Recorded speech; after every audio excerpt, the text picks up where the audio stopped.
think the character Roy beats the hardest is Lucario. If you want to play like one character that just destroys Lucario, you can just choose Roy. Roy is like Roy's like the like kind of like Smash 4 Cloud when it compares to the Lucario matchup. Like Lucario really can't do anything to Roy, and Roy just kind of like destroys him and just hits him. And it's really hard for Lucario to hit Roy, and it only becomes hard for Roy when Roy's in like disadvantage. But even then, it's like almost impossible for Lucario to just have a good advantage on you. Nair's really good. Nair's just like the only good thing in the matchup for Lucario, and forward air. That's really it. Because everything else he has is just too unsafe to play with Roy. And since Lucario is too slow, yeah, like DK versus Lucario in Smash 4. Like Lucario is so slow that he can't really like catch Roy either. So it's just honestly just a terrible matchup for Lucario. Isabel's 6'4", or a hard win. It's the same problem. Isabel doesn't really have any like tools to just beat Roy. Like it's just worse villager with no Lloyd, and Lloyd is like the main thing that like keeps villager from doing decent against Roy. And she just doesn't have that. She has Nair, which is like -2 on shield, and it's frame 3. Let's do the math. Let's look at it. As well. So her Nair, frame 5 -2 on shield. Yeah, she just gets destroyed, and Nair is like her only way to box out Roy, or just try to outbox Roy. But most of the time she'll just lose anyways. I think Little Mac's also 6'4", it's just Little Mac a little bad. I just up B everything he has. Because he has like nothing safe on shield that isn't like better than -8. So his safest move is literally Nair, which is -8. Everything has LCS is just so unsafe. Neutral B is like really good, kind of. And it's just annoying, but it's just annoying. It's not good. And that's really it. So I can really just up B everything he has. But if he spaces down tilt, actually, yeah, I can just jump side B everything Little Mac has. So he literally can't hit my shield. Meta Knight. I think Meta Knight Roy is like impossible for Meta Knight. Like I think this matchup is also 6'4". You have to gimp Roy in order to like be able to beat him. But the thing is, Meta Knight can't like, the only thing Meta Knight really has is drag down Fairs and hope to trade with Nair. But up B is too disjointed that sometimes it's like he has to be on Roy the Nair, and even then it's like really hard. So it's just really hard. He can't contest with Roy in neutral because dash attack is too unsafe, and all Roy has to do is just dash back side B. Down tilt, I can jump side B down tilt, or maybe not jump side B, but I can up B down tilt because it has no shield pushback, so I can always up B down tilt, and I can punish literally everything he has besides forward smash, even F tilt. And his aerials or whatever, his aerials are like really bad, and he usually has to like do a second option. So like I know if Meta Knight nairs my shield, they're either gonna like spot dodge, do an attack, or shows right after. So all I have to do is just like wait. His Meta Knights don't grab often either, especially because like Meta Knight's grab isn't that good.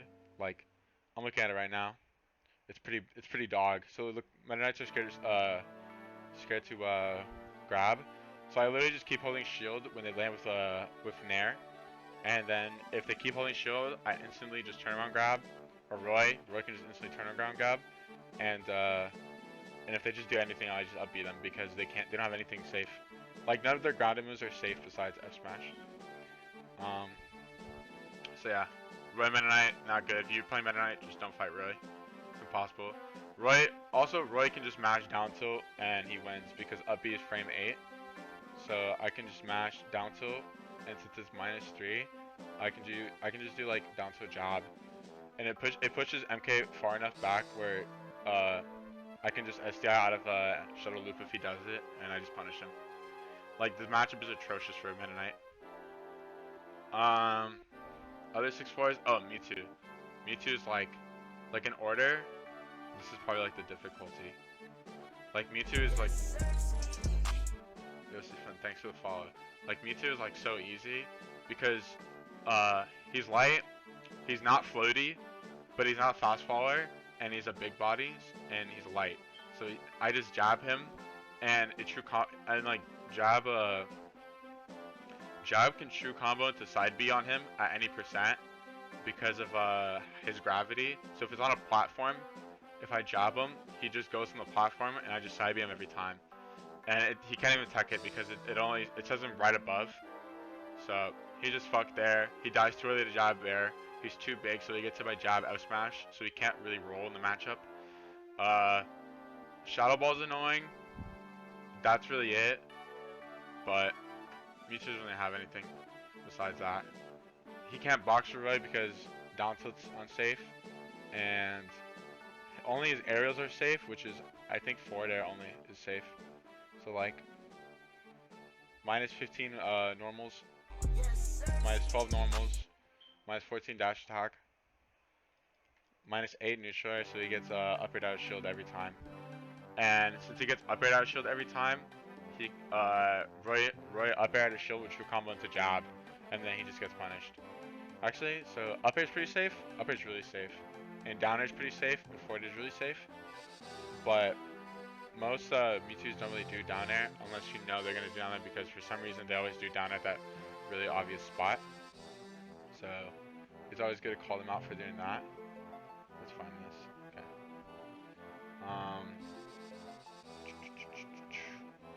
Okay. So yeah. Also, you can just beat out everything Mewtwo has and just trade with him and always just win trades. Like Mewtwo is just not a good character against Roy. Another 6-4. I personally think Belmont is 6-4.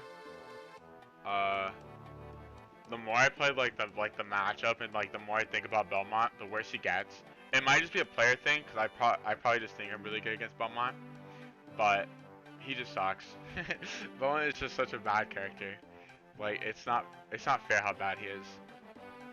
Okay, I was thinking of posting this on YouTube, so I was thinking of not playing music, but I might just say fucking play music, which I might just do, maybe. I'll think about it. Okay, so yeah, Victor's just trash. He's just a bad character, and he doesn't have the tools to keep up with Roy, and he has like nothing to just deal with Roy at all. If you know how to deal with Belmont stuff, like specific Belmont stuff, you shouldn't be losing to Belmont to Roy. Another 6-4.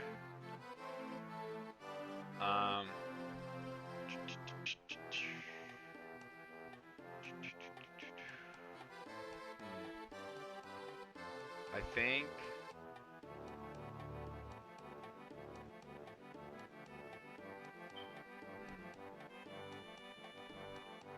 okay. I think like that's it, I guess. For like like the heavy matchups for Roy. Roy just wins a lot of matchups, but they're like cringe because you can just like for example, Roy beats Kirby, but you could also just get cheesed by Kirby. So this factor is like the like win is like Roy just beats them, but Roy can also just get cheesed by them. Because if Roy couldn't get cheesed by Kirby doing anyhow, it's like the matchup's impossible for Kirby. But same thing with like let's say like character like I don't know. There's a cheese character. Fucking like if Lucas couldn't cheese Roy off gimping him with like PK Thunder, then he's just bad. Like it's just impossible for Lucas. But yeah, so Kirby, it's just like side B. Like side B is just too good at this matchup. Down tilt is too broken in this matchup, and up B is too broken in the matchup.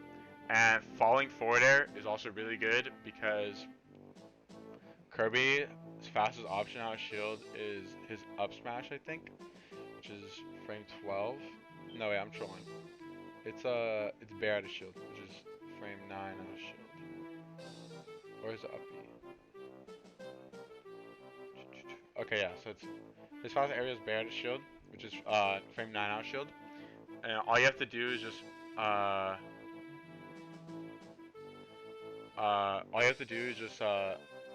land mash forward air, and then spam down tilt, down tilt, down tilt, and Kirby just has to jump.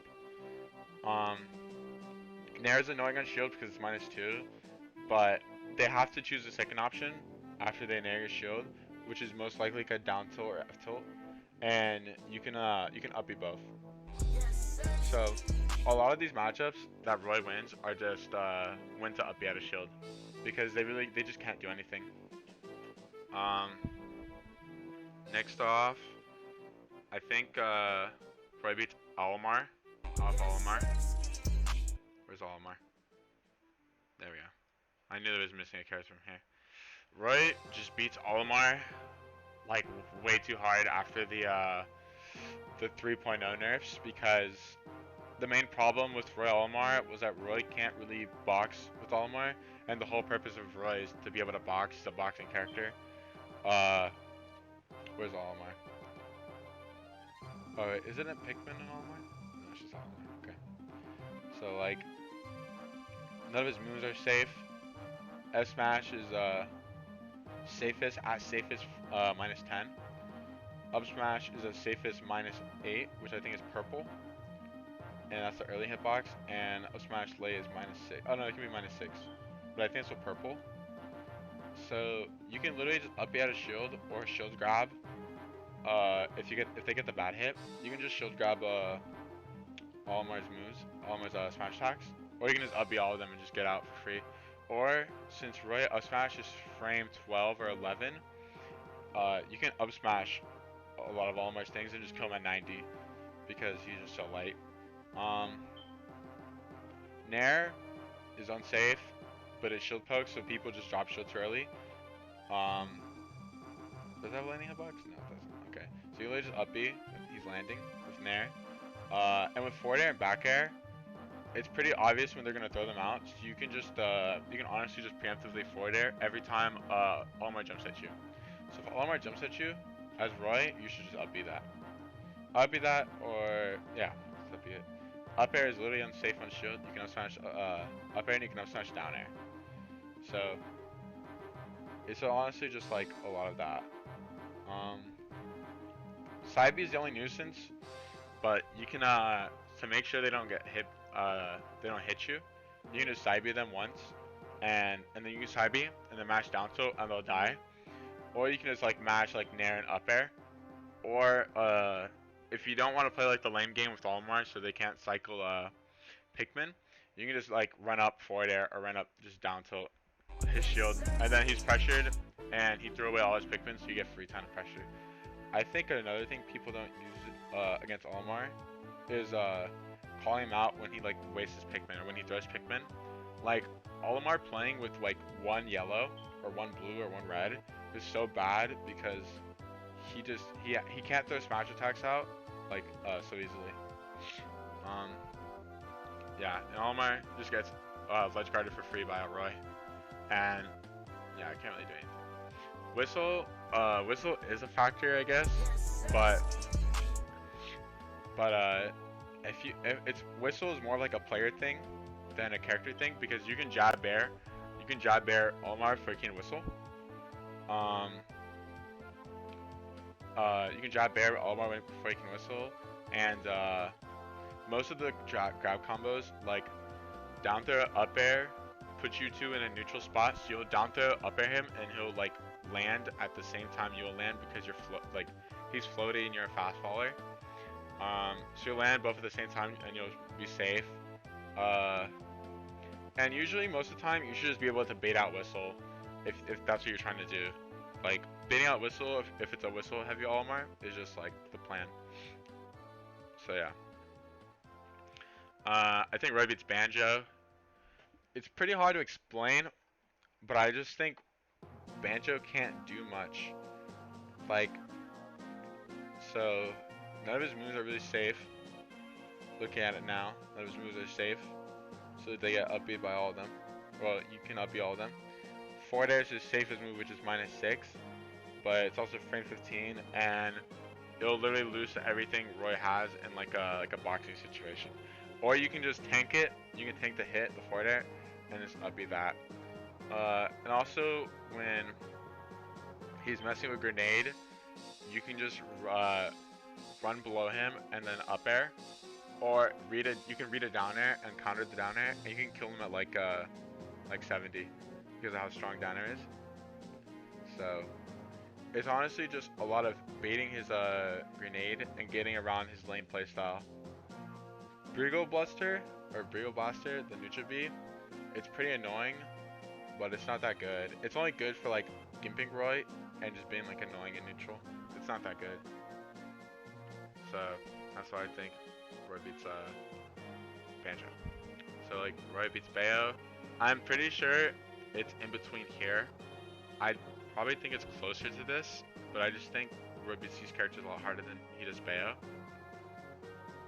Oh yeah, F-tilt is scary, but Roy can jump side B out of to beat his F-tilt.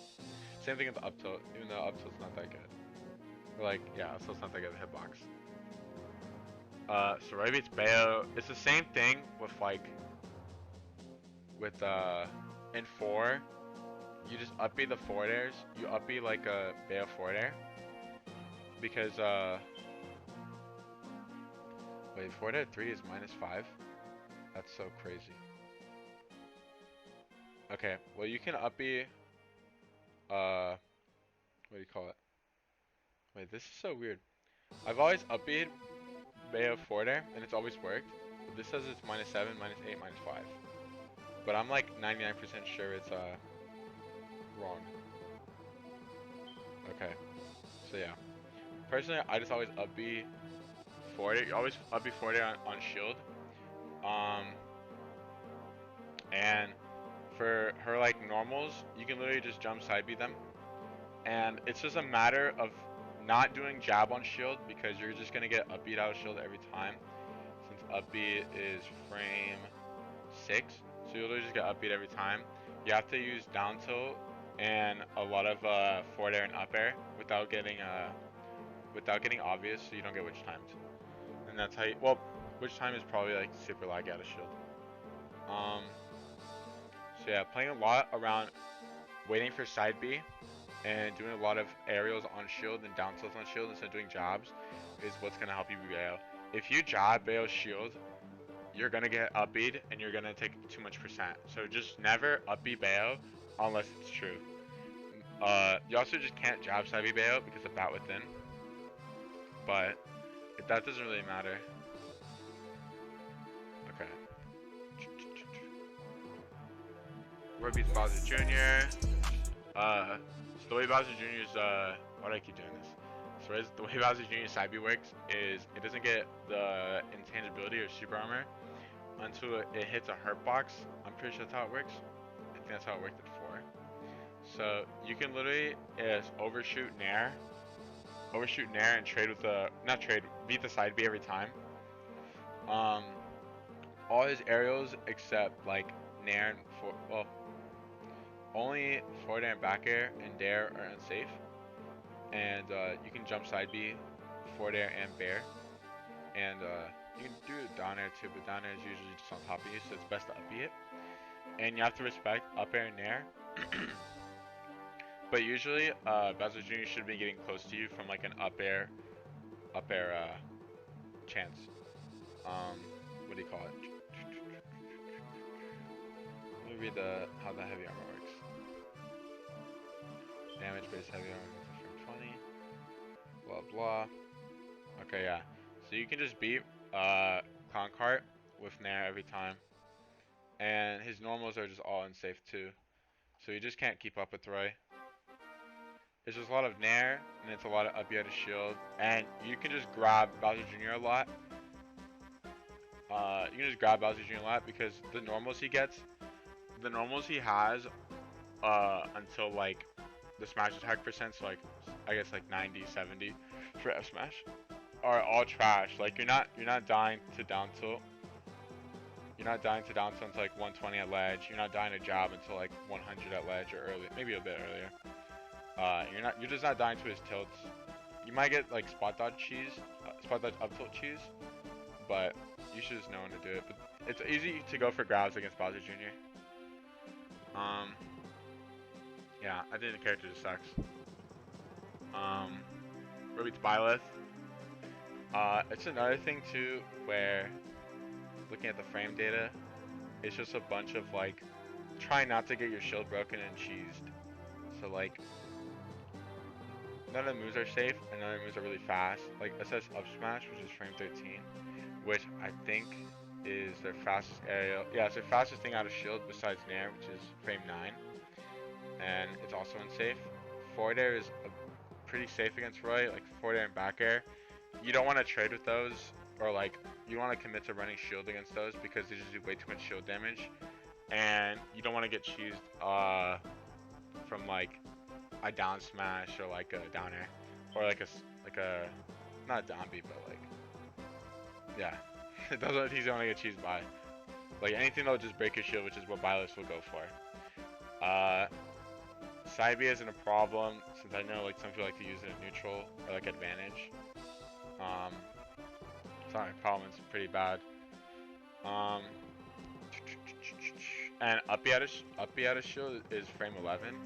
So unless you're just like mashing jab jab or something, or like you're obviously landing on top of him, then you won't get hit. Or no, I was thinking of up smash when you do jab jab.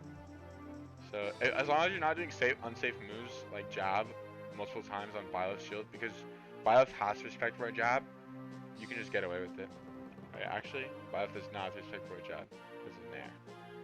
So you can just like mash other options you have against Byleth. Or if you just space your Nair, she can't reach you in time to punish it.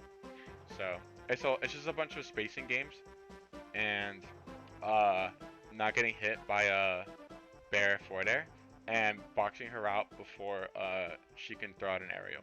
So if you're both jumping at the same time, you just want to like mash Nair, mash forward air or up air, just because her moves are so slow besides Nair.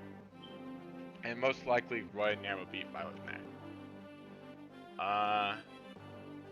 Roy beats Falcon. It's like so Raptor Boost. I think Raptor Boost is pretty unsafe. It's like minus 12, I think. Let me see this. Yeah, Raptor Boost is exactly minus 12, and it comes up from 5. So even if sometimes since like he kind of shifts his hurtbox back when he does Raptor Boost at the end, you can just jump side B, Captain Falcon Raptor Boost, and beat it out every time. The only like problems I guess in the matchup are doing with landing aerials like Nair, which is minus 4, and up air, which is minus 6. But most of them just do they just do Nair, landing Nair on your shield, and then they'll mash like jab, grab, or they'll just hold shield and bait something out so you can so they can up out a shield. So usually what you do here is you just, when you see them running, to commit to the Nair because of how bad Falcon's like running animation is, you can just predict when they're gonna go for this running, rising, or short hop falling Nair. So you can just dash back and you just side B it. Dash back, side B, and it beats it out every time. Same thing with like up air. You can just do the same thing. If they try to do like a landing up air, you just dash back, side B. Or you can do dash back, preemptive up B. Some things to keep out for are like up smash. So it's not that strong. It's not that fast. It's frame 22 out of shield, but it's also minus 7. So some people try to like punish Falcon up smash, and then they'll get Falcon down smash, so like Falcon up smash. Falcon up smash on the back end is also minus 7, so you have to respect it, and it's pretty annoying. But it is what it is. And also, Ryder has a way better advantage state and neutral than Falcon does in the matchup, and Falcon can only really get like the kills he needs off like stomp cheese or like knee cheese, like doing like down air knee or just doing like a random spike when he's recovering. Roy beats Cloud. Like in top level play, uh, when you like fight Cloud, your whole objective is to make him not make him just draw bad up Bs and bad up smashes. Because as Roy especially, you can't just like run in Nair against Cloud and then expect it to just work all the time, because you're just gonna get up beat every time. Because Cloud up B is frame 6, frame 7 out shield, and to do the most perfect Roy Nair, it's only -6, and usually when you're doing like a rising, like fast while falling Nair, trying to get both hits, you're not going to get the safest hit possible, and usually it's going to be stale too, so you really can't Nair against Cloud at all. Also, they use it preemptively and it just beats Nair. So you like have to respect him when he's holding shield.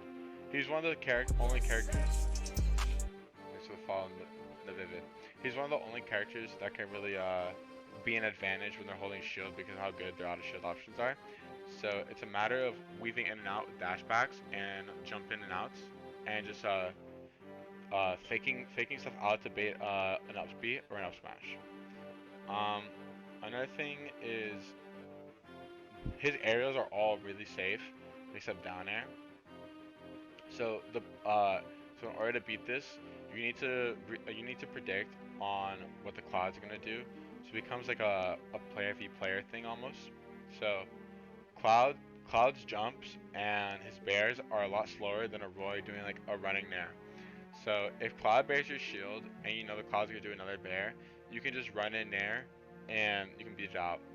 So and then it comes to like an RPS of like if the Cloud just chooses to hold shield after do this bear because they know you're gonna Nair and they're gonna upbeat you. You can just like bait it out and just like run and then just grab, because most Clouds don't spot dodge because they just want to do their upbeats out of shield. So Cloud players don't spot dodge, they just hold shield and they just up smash out of shield and they just up out of shield. So that's another thing too. You can also just preemptively upbeat a lot of Cloud's aerials, because to get the safe hitbox for literally every Cloud aerial is so hard.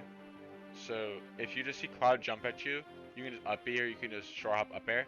If you see, if it's like they want to do back air, and if they want to do forward air, you can really just run below him and then just do jump up air, and you'll always beat him out. Nair is pretty good against Roy, but it's not that good in general, and like it's not that good. It's just pretty good when he's landing with it, and you can easily just like see him jump and do it, and then just beat him out for doing it. Cross slash is annoying because it's also like a reason why you can't run in Nair against them. But you can literally just like, after the first 2 hits, you can up B out of shield, and even when he finishes the hitbox, you can what do you call it? You can jump side B out of shield. Or if you parry the last hitbox, you can smash it, because it comes to -27 move, and it's and then Roy F smash is only 14 frames. So yeah, so that's why I think Roy beats Cloud. Also, Roy just has a way broken, like just a broken advantage against Cloud. Okay, so Lucas, Roy beats Lucas. It's a lot of like, so I learned, first off, I learned that, because in my opinion, the hardest part about the matchup is just recovering because of PK Thunder. But I learned that if you just match, so a lot of Lucas's moves send up diagonally.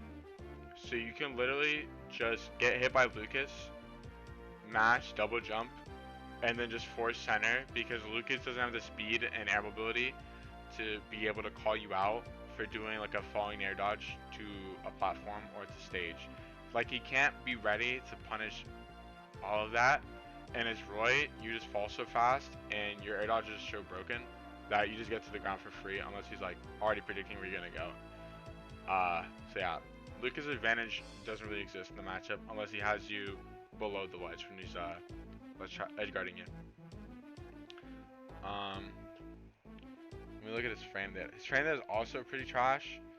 You can up B literally everything he has because of how long it takes to set up.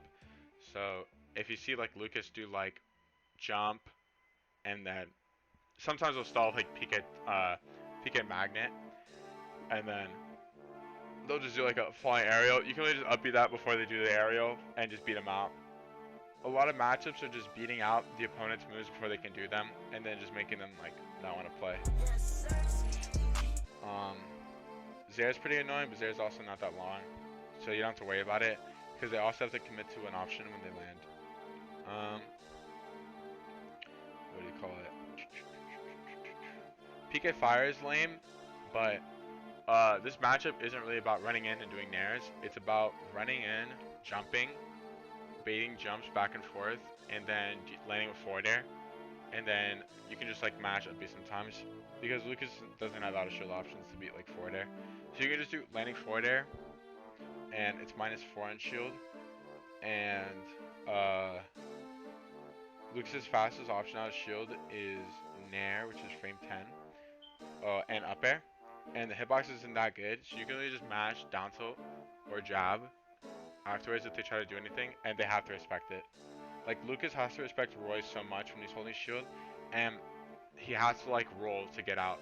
So if you just know when he's gonna roll, you can just read it and then do like running side B if they roll away, or turn around side B if they roll in, or do like a short hop turn around side B.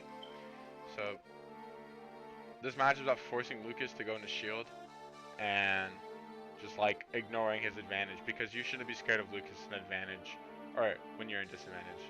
He's actually just not a good character. Corrin, female, right here. I think Corrin slightly beats Roy. I mean, no, I think Roy slightly beats Corrin. I haven't played a Corrin since the patch. Why is he doing this? Okay, I haven't played a Corrin since she got buffed, but playing Corrin myself for like a good bit and playing like different matchups, I think she really just has to rely on like matchup inexperience to get by, and to be able to keep up with like top tiers. So her aerials are broken besides down air, but literally that's the only good thing about this character. Her down tilt is like -16 or 17. Her F tilt is -16, and her dash attack, which is also like a good move, is like -22. And pin is like also like really good, but you can just jump and forward air it if they do the jump option out of shield, out of pin, which is usually what they'll do if you shield it. Or you can actually just up B it. I'm like 99% sure you can just up B pin. Okay, so Nair is frame 6 out of shield, or frame 9 out of shield, and that's her fastest option out of shield, and it's -7, and her safest option on shield is -4 forward air. Up air is -5, back air is -8, and it's frame 13.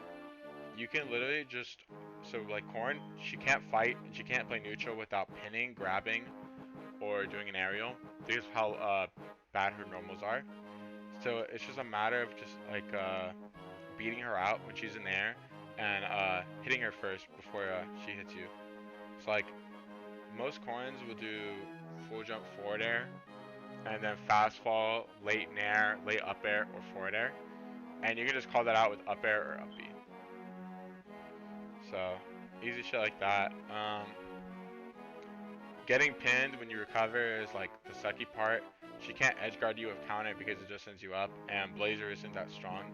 She will never die to like a counter edge guard, but you might die to like a pin edge guard. But yeah, that's really it. I want to play Cosmos and just see how it feels, but it's just Wi-Fi, so it probably won't feel as good as I want it to feel in the matchup. So yeah, you can just also just like take advantage of the fact that Corrin's fastest option on shield is 9, so you can just do like nairs, down tilts, nairs, down tilts.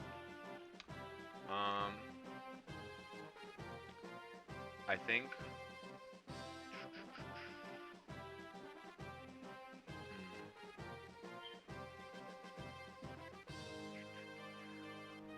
I want to do something crazy that I've been thinking about for a while, but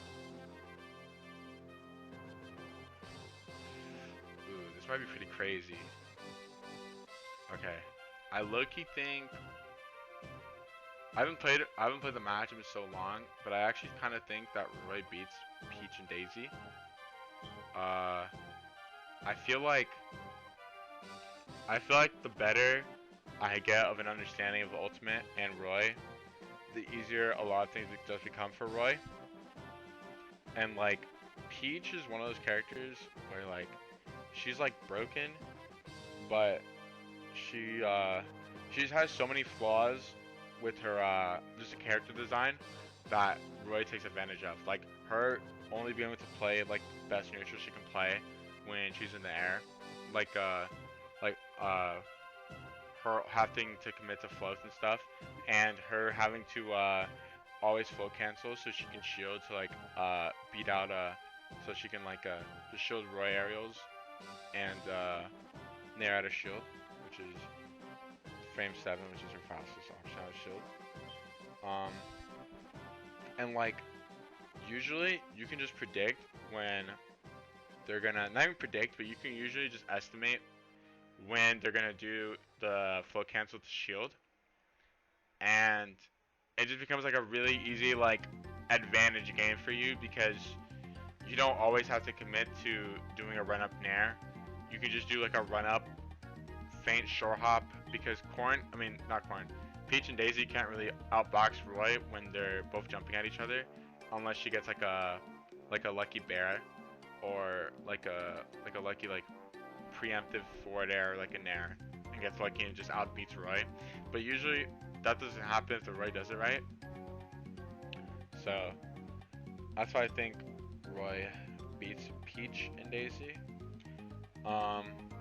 It also becomes like a pattern they have when they do their aerials out of shield, and her only multi-hit aerial is up air and dare, and most Peach and Daisies don't dare and up air out of shield because it's too slow. You can also up B after the third hit on Peach dare. I'm like 100% sure. Yeah, so you can just up B between the dare hits, especially if you get a parry. I think no, you can up smash out of shift if you get a parry. That's what I did, I think. But yeah, I just think Roy is just really good against Peach, and you just can't let her get momentum, and you just can't let her steal advantage from you. Another thing is turn-ups and dealing with edge guarding. Most Peach players will just throw it down and just hope it hits you and just sends you away. But you can always just mix it up by going slightly over ledge, going to ledge, or under scooping. If you can under scoop like on Smashville. So like doing a PS2, for example, you can also just forward air the turn-ups and hope to catch it or hope to just hit it away. So let's on the example for PS2, you don't want to go straight up because you can't like go under anything, and you're just gonna get sent away. So do a Kalos, you don't want to do that. But if you're on like a town or Smashville, you want to ride the ledge so you don't get stage spiked. And same with Battlefield too. You can do that on Battlefield. You can just ride the ledge. But on like FD, which you usually should ban against Peach anyways, they just throw it down, and Kalos just throw it down. PS2 just throw it down. But yeah, that's really it. I'm trying to think of another legal stage. Oh, Lilat, Yoshi's, they'll just throw it down. So you just go between slightly up or just straight to ledge. Yeah, and also like another thing is when Peach is ledge trapping you, she can't. Okay, so Peach has to hit the ledge when you're hanging on. She has down smash, and I think she has down tilt, and that's how people get down tilt F smash, like how Peach players get down tilt F smash and stuff. But or down tilt forward air. But besides those things, when Peach goes for forward air, she has to like, when she realizes that she fucked up the forward air, she has to like fast fall and then mash like turn around float cancel back air just so she can catch you jumping. So literally when you see her go for the forward air, it's just a free jump off ledge, and then you can just jump in or out and just weave out because she can't catch you because she's too slow. She's too slow on the ground and in the air. And also mixing up with beer versus so you land better is just really good against her because she just can't catch you if you mix up what you're gonna do. But yeah, I think Dark Samus loses to Roy. It's probably like pretty bad for Samus, but I'm gonna put it here for now because I haven't played like Quick or anything. Quick, YB or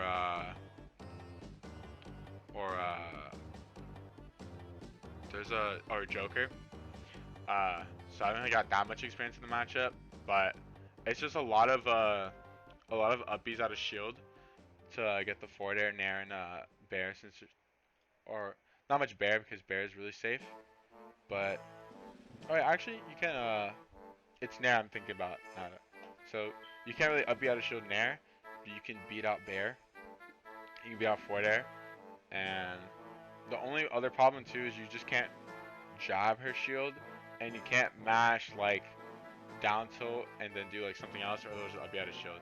So it's best to just do like mash down tilt on shield, and then mash like or just grab. Just grabbing Samus a lot is really good, and baiting out the pivot grabs is super crucial in the matchup because the whole purpose is to keep you away and bait you to run in and corner themselves so they can get a pivot grab or just like a charge shot. Like they're just gonna be camping you the whole game, and it's like fighting projectile cloud with how her up B works and how they just play. They just play to bait you, and it's just whatever.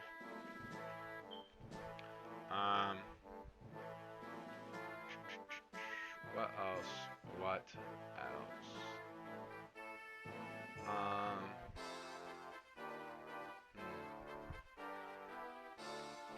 I think Ruby Diddy Kong. Like I used to hate this matchup. I still kind of don't like it, but once I got better at like fighting like Diddy, the matchup just seems like a lot more simpler to deal with. Like forward air isn't really that good. Bear is annoying and neutral is annoying, but you shouldn't be fighting Diddy. It seems like people, especially people who fought Diddy a lot of 4, the main counterplay was just like banana, but now it's like, oh, Diddy Banana's transcendent. So like Diddy's matchups aren't even the same where he just auto loses his zoners because they just remove banana. So you can't like Pac-Man Bell or Pac-Man Key Banana how you would in 4. And you can't just pellet banana like you would in 4 or fireball banana like you would in 4 since it's transcendent. So it's a lot to deal with, and I feel like people just don't recognize that. And they're just like and with how Ultimate works, Diddy's just like a entirely new different character. Forward air, you can jump side B out of shield forward air. I like learned that like a few weeks ago. Nair is annoying, bear is annoying, and they're only annoying because people like to sit in shield because of banana, and people they're just like, oh, I'm gonna shield banana, and then you get Z drop, cancel bared, or however you call that. So they just re-grab the banana and they just keep hitting your shield over and over again because how fast Diddy's airspeed is, or like how fast is like he falls.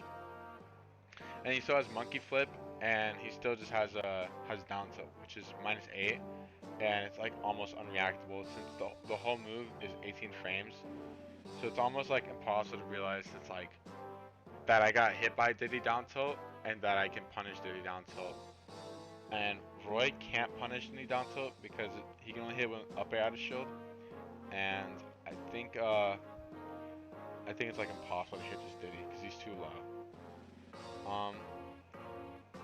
Down air is pretty good in the matchup. As funny as it sounds, like just doing like a landing down air on Diddy's shield is good because it's -9, and if you do it from like if you do it from the front, you should be able to like Diddy forward air should overshoot, and it's like pretty annoying for Diddy, and it also just looks like a lot of shield damage. And doing down tilt isn't that good against Diddy because if you do down tilt jab on Diddy's shield, So if you do like down tilt jab, you're just gonna lose the forward air every time because forward air comes out frame 9 and your jab will come out like 3 frames later. So it's always good to oh, Diddy can up smash Dare. I forgot about that. Yeah. So maybe Dare at lower percents, I think Dare is pretty good when I use it. Or like when you use it, Dare can be pretty good. I forgot about this. So yeah, forward air just beats right down tilt jab pressure, but you can just down tilt and then preemptively up B, or just down tilt and then yeah, just hold shield. Another problem I guess is like monkey flip. Monkey flip's pretty annoying since it's 18 frame. It's really fast and it's like almost unreactable if you don't have sound on. So it's just really hard to like beat it out, and most people don't really know how to beat counterplay with against monkey flip and be able to punish it. Personally, the tech is so one. I don't even think you should be holding shield that long against Diddy because of monkey flip. So usually when they have banana, they'll just monkey flip you, and they'll just drop aerial cancel. So there's like no good reason to just hold shield against Diddy unless you have like a frame 3 out of shield option, like a frame 4 out of shield option. So it's best. So what I do is I run, or you can walk too. You want to walk and play mid distance against Diddy. So let's say, assuming this is like close combat and this is like far away, you want to play it at the middle range where you can, this is offline, where you can walk back and be able to roll away. So when they do a monkey flip smash, so that, which goes really far, you can be able to like down tilt or just jab. Because you don't want to jump and then just try to like landing forward air because you're not gonna get the word you want off of it. And sometimes you can just find yourself getting hit by it if they do like a cancel. I don't know if they always have, if they can do cancel that easily from a short hop distance, but it's just best to like just run away. So like walk from like mid distance and then roll so you're farther, and then do the smash thing and they're closer to you. Because by the time you roll is the time they have to suffer the landing lag. And it's also not a good idea to shield the monkey flip attack because it's only -5 on shield. So what people try to do is they'll just try to get hit by the monkey flip attack and they go like, oh fuck, they shielded it, and then they'll just hit him. It also does have a bit of landing lag, which is 18 frames, but I don't know how that corresponds with the -5 and -8. So yeah, I think Roy beats Diddy. I think people just need to get better at it, including myself. Roy beats Donkey Kong. It's like Roy just like takes advantage of everything. I'm gonna smash turning at monsters. Let's go. Thanks for the sub cutter. Okay, so like Diddy, Donkey Kong just sucks. I don't even know like why I should explain it, but I guess I'll just explain it anyways. So if you mash on oh shit. Rosa does not beat Roy. Rosa does not beat Roy. It's not even close. Thanks to Buzz so much. This is fucking crazy. Alright, so like DK, DK can't punish jab out of shield unless you do like 2 jabs or like jab and like something else. So you can just like mash jab spot dodge or mash down tilt spot dodge, or just you can mash whatever you want on Donkey Kong's shield and get away with it. The only problem is up B, which is frame 19 because it has armor on frame 5. So that's like annoying to deal with, but you can literally like in theory just run training mode combos on Donkey Kong and it'll be fine. You can also just mash up B whenever he jumps, and I actually found this out. This is super fucking funny. If Donkey Kong is doing down hand slap, you can run up, jump, and then counter, and just beat the Donkey Kong hand slap, and you'll kill him at like 60 or 70. You'll just kill him really early when he does hand slap. So, yeah, that's funny. Yeah, and he just doesn't have like good moves. You can react to neutral B when they want to go for it, and for side B, you can just react and up B it out of shield. It's like so easy. This matchup just sucks for DK. It's probably like this, besides like, but you can get cheesed off like grabs and stuff. But it's probably like 6-4, but I have it right here for now. Uh, Dr. Mario. Dr. Mario is like a mix between hard win and regular win, but I just have him at regular win because of like how strong he can be. It's probably hard win, so I'm just gonna put hard win. Nair, Nair is like the best thing Dr. Mario has in this matchup, and it's like it's so funny because Nair just like destroys. Yeah, thank y'all for the follows. Like Dr. Mario Nair just like destroys like everything Roy wants in the air, unless he can just beat it out like a up air to shield. Doc's frame data is really good, so you don't really want to shield a lot against him. And you don't really want to hit his shield with anything that isn't spaced. So you have to space down tilt, you have to space forward air, you have to space, yeah, that's really it. You can only really down tilt and forward air him, and you have to grab him a lot. Or you can do like tomahawk up Bs. Like, it's funny, because he sucks, but it's also funny because it's like low-key scary. So yeah, this matchup is just like spacing your aerials and just grabbing him a lot. So yeah. Duck Hunt, I think Red beats Duck Hunt. It's probably 6-4. So, honestly right there. 6-5-4-5. Can is annoying, but you can just space down tilt and down tilt can every time. None of his moves are really safe besides his aerials, which is like Nair and forward air, which is frame -6 and -5. And his fastest option out of shield is Nair, I think. Yeah, it's Nair to shield, which is frame 9. So you can literally just mash down tilt. Wait, he can out of shield. I think that might take too long. You just mash like down tilt and Nair on Duck Hunt shield, and he literally like can't do much. Down tilt, Nair, and up air and forward air. Down air is also really good in the matchup, but you have to like if when you down tilt his shield, you have to drift away, which is pretty hard to do in like a high tense situation. But if you can do it consistently, it's pretty easy. Yeah, it doesn't really have any way to kill you besides like his smash attacks, which are pretty lucky. And I don't think up tilt is as strong as it was in 4. But I know F tilt kills pretty early, which is like the only dumb thing that his normal has.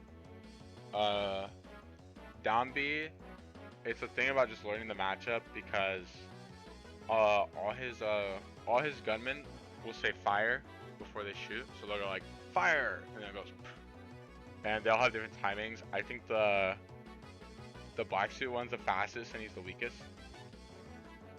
No, I'm actually looking right now. Let me see this. Okay, yeah, so leader in brown coat is the fastest, and I don't know what he looks like. But yeah, they'll all just say fire, and it's just pretty easy to just jump over. Clay pigeon or clay shooting, I guess that's what it's called. It's pretty annoying, but it's not that good. You can just, if they do it in point blank, you can up you out of shield. And if they just do it, like, when you're far, you can just jump over and forward at him. So yeah. Roy just beats Duck Hunt, like, easily. His advantage is way better, and he just has a lot more kill potential. Like, you can live until, like, 200% against Duck Hunt, and then just get, like, a lucky, like, down tilt side B, or down tilt jab F smash. Roy beats Falco. I think beforehand, this matchup was, like, 6-4 Roy favor, but now it's, like, slight Roy. All his normals are, like, almost good, but they're like right bad enough where Roy just destroys it. So like You can up B all of his normals. So if he does up tilt in your shield, you just up B him. Or if he does down tilt in your shield, you just up B. Well, you actually can't up B down tilt if it's spaced. But if it's unspaced down tilt, you up B. So here comes like the tricky part, I guess. It's like, what do I do about landing there? Landing there is only -7. All you have to do is wait for the second option. So for some reason, Juice, I'm glad you're here. For some reason, Falco players will never do landing aerial grab.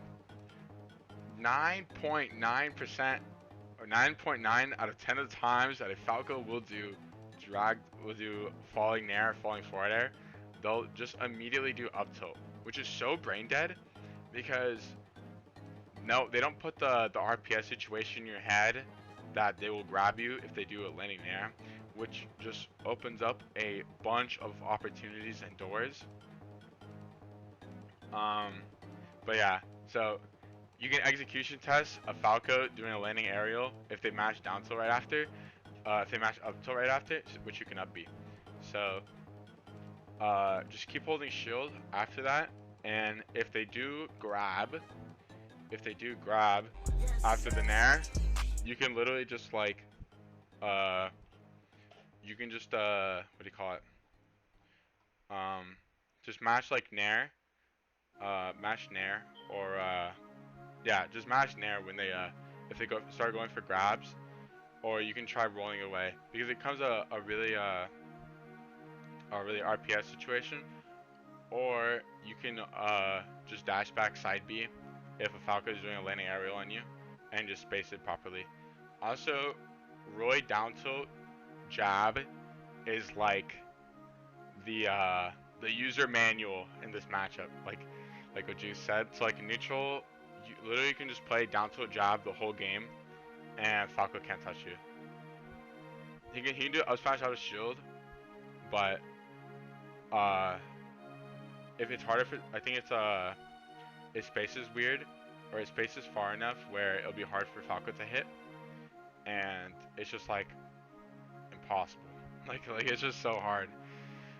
You can also just mix it up with down tilt side B, which Falco just has to respect because if you just mix up between the second and third hit and not use the final hit, it's just almost like it's just too hard for Falco to punish you for anything.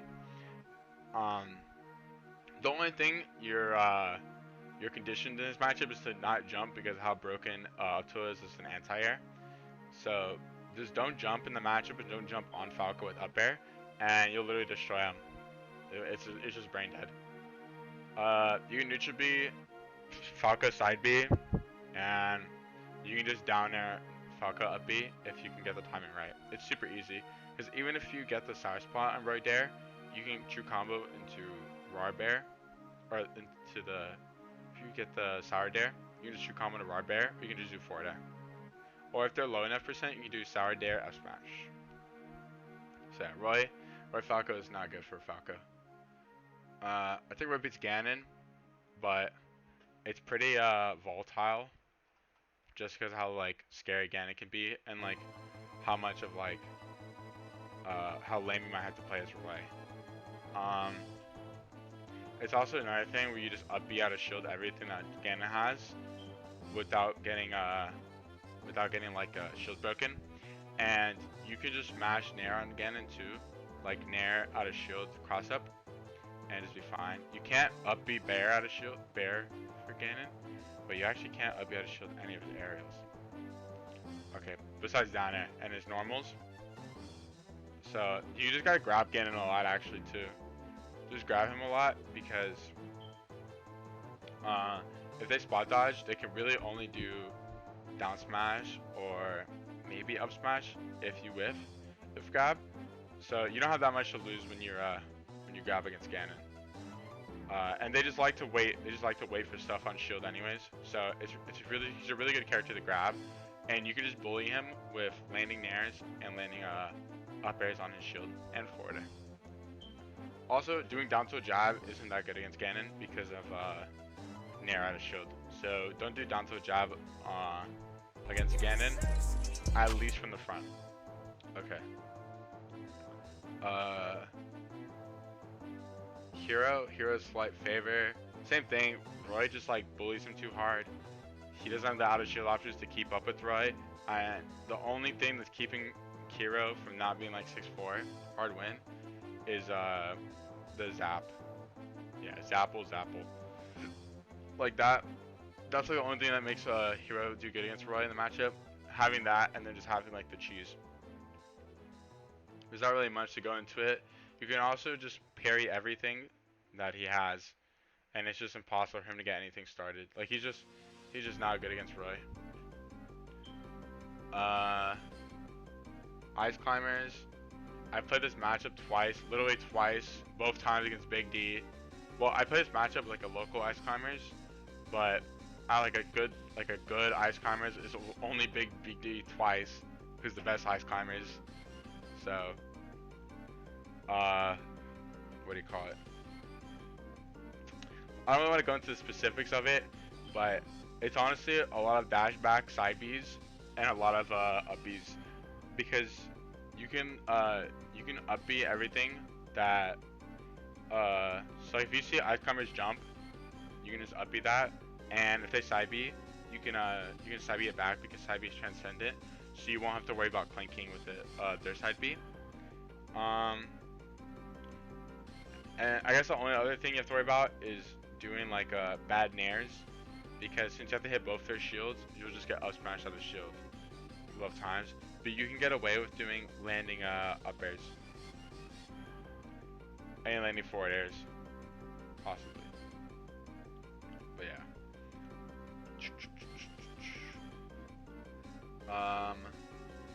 I think Roy still beats Ike even after the patch where he got buffed.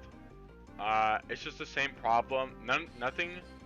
Ike didn't get anything buffed for him besides him just becoming a better character with tools being better for him. Like he didn't get any of his like slow moves, which are almost all of his moves, like faster. So he can't box characters who are just broken at boxing like Roy is. And Roy just like outspeeds everything Ike has, and he can get away with like not getting upbeat out of shield. So like Ike going for upbeat out of shield is just insanely risky, and them going for it is just super like risky. It's just not worth it. And you can just run off plats and just mash like aerials on him, and then just like bait a preemptive up B so they can just die. For dealing with Ike normals on shield like F tilt, and Bear, you kind of just don't want to run at. You kind of just don't want to shield what he has, unless you have a good parry, like on Nair, or like on Nair. So, just trying to hold shield and everything he has isn't that good, because basically everything he has is safe, especially when like he just spaces everything. So it's just pretty good to just play a runaway game, and then right when he lands, you can either choose to parry it or you can side B if they just like do a bad landing. Also, edge guarding Ike is like low-key free. You can run off air dodge and get the side B off, so then they have to up B immediately. So you can just run off, jump, side B on level with ledge, not side B, air dodge a level with ledge when they're side Bing. So they just have to upbeat. They have to upbeat there, and you can just like recover, and they just die. It's pretty hard to get on Wi-Fi, but like offline speaking, you can, in theory, you can get it like every time.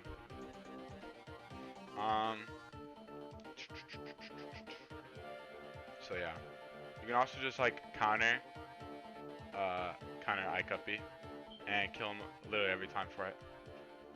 Okay. Incineroar, this one's super funny. So I just think I'm like sometimes really bad against Incineroar, or I just think like Incineroar is just broken sometimes, or Incineroar is like the best character sometimes. But if I like realize if I just play the matchup better, or if I just realize like how to play the matchup like optimally, Incineroar shouldn't be beating Roy. It's a lot of doing grab combos and baiting out revenge, because a lot of Roy's grab combos are only like semi-true, like doing like a down throw up air like 40%, or your down throw nair like 40%. Like those are only kind of true, so you don't really want like Sora just revenging every time you do those. So it's a matter of baiting that out, and it's just not running in and doing nairs, so you don't get dash back side beat every time, and you just gotta really force yourself to just not approach the character. Like, you're not gonna gain anything approaching Incineroar, and you can just honestly choose like an early lead percent wise, and then just camp them out and just do like side Bs and do nairs. You also don't want to force yourself to hold shield against Incineroar because, again, all their moves are pretty safe besides forward air, which you can up B at a shield, and like down air, which is just bad.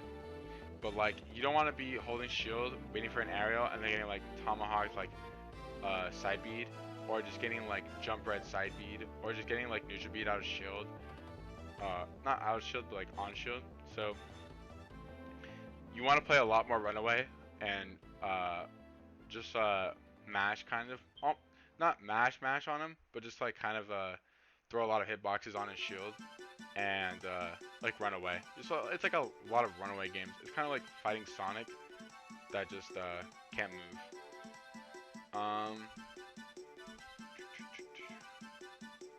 I think Roy beats Inkling, but I think this matchup is like one of the harder even ones. Not one of the harder even ones, one of the harder ones to win.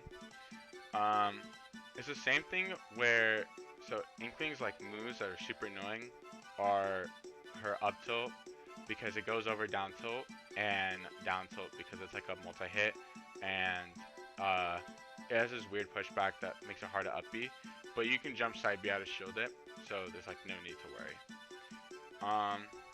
Rapid jab's annoying, we all know that, and her smash attacks, whatever. Her aerials are all singular hit moves, so it's just a matter of knowing when to parry, so you can drop shield and not getting tomahawked or not getting like tomahawk up smashed. So you can honestly just like not respect Inkling when she's jumping at you and just mash up B. That's how I think the matchup should be played. With Spot Bomb, it's also just like really easy to deal with.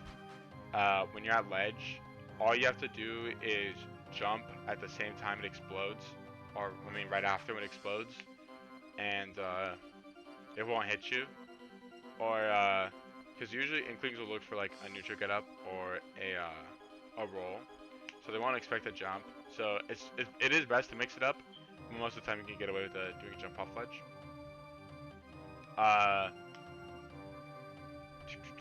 Side B roller. So this is similar to Diddy Kong. You can't press down tilts, and you can't just do like mashing down tilts at this mid distance that we like to be in. So if you're fighting like, let's say you're fighting like Fox as Roy, and you're at this distance, doing down tilts and nairs and jabs are in this position is good because it creates a bubble for you. But Inkling and Diddy have monkey flip and roller, which aren't unreactable, but if you're just mashing, if you're just like doing down tilts and jabs to keep them away and create your own bubble, it's just like a I don't give a fuck about your bubble, here's a roller, here's a monkey flip. So when you need to play at this mid range with Inkling too, and you need to be ready to dash back at any time so you can beat roller, and you need to be ready to run in so you can pressure. Fox could try to dash attack between, but it's he has to be like a lot closer because dash attack is like really obvious. But like roller is weirdly not obvious, and same with monkey flip. So yeah, also like down tilt like puts it in the air. Like down tilt would just beat Fox dash attack, but monkey flip is in the air, and roller can just go through down tilt sometimes. It's really weird and lame, but it's what my experience has told me. They're not really ordered in category at all, so you don't have to worry about that. Roy beats Jigglypuff. I played base mage in a money match, who's the best Jigglypuff by far. And I won 3-1. I think he won the first game off doing like he hit me with like forward air to the Smashable platform, and I like rolled and then I got sung into rested, and then like I was like, okay, I'm just not gonna do it. Oh, it was PS2 plat, and I was like, okay, I'm just not gonna do it again. And then I would pose the same situation again, and it just didn't like it just didn't work. Like it's a lot of cheese you gotta be ready for, and you gotta play really lame and a lot of up Bs because Jigglypuff can't fight you from the ground. She can only press aerials to give herself more pressure. Excuse me. I gotta take a water for that one.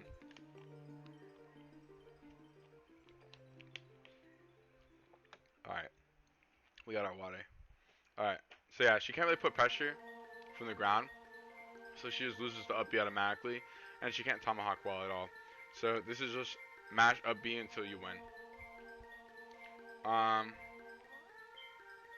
I think Roy beats the Shotos. Ryu can. Just put in the same tier. Yeah, you just up B everything. It's actually not even funny how lame I just played this matchup. Like,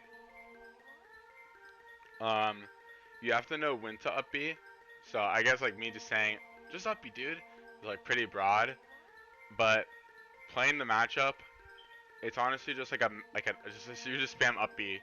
If they're jumping at you, you don't even give them a chance to hit the area on your shield. You just mash up B, and you don't really want to give Ken or Ryu that chance to break your shield. So it's just like you can dash back and side B, and you just win. Another thing with Ryu Ken is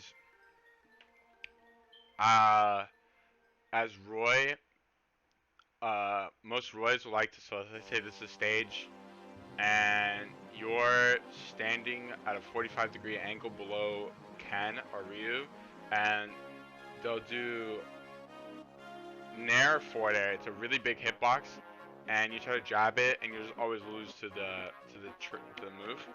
The tech is to go like a bit farther from that 45-degree angle, so when they land in front of you, so they hit by side B and down tilt, and that's how you beat Ryu Ken. It's because they always land that 45-degree angle. They don't really like land like this because they can't.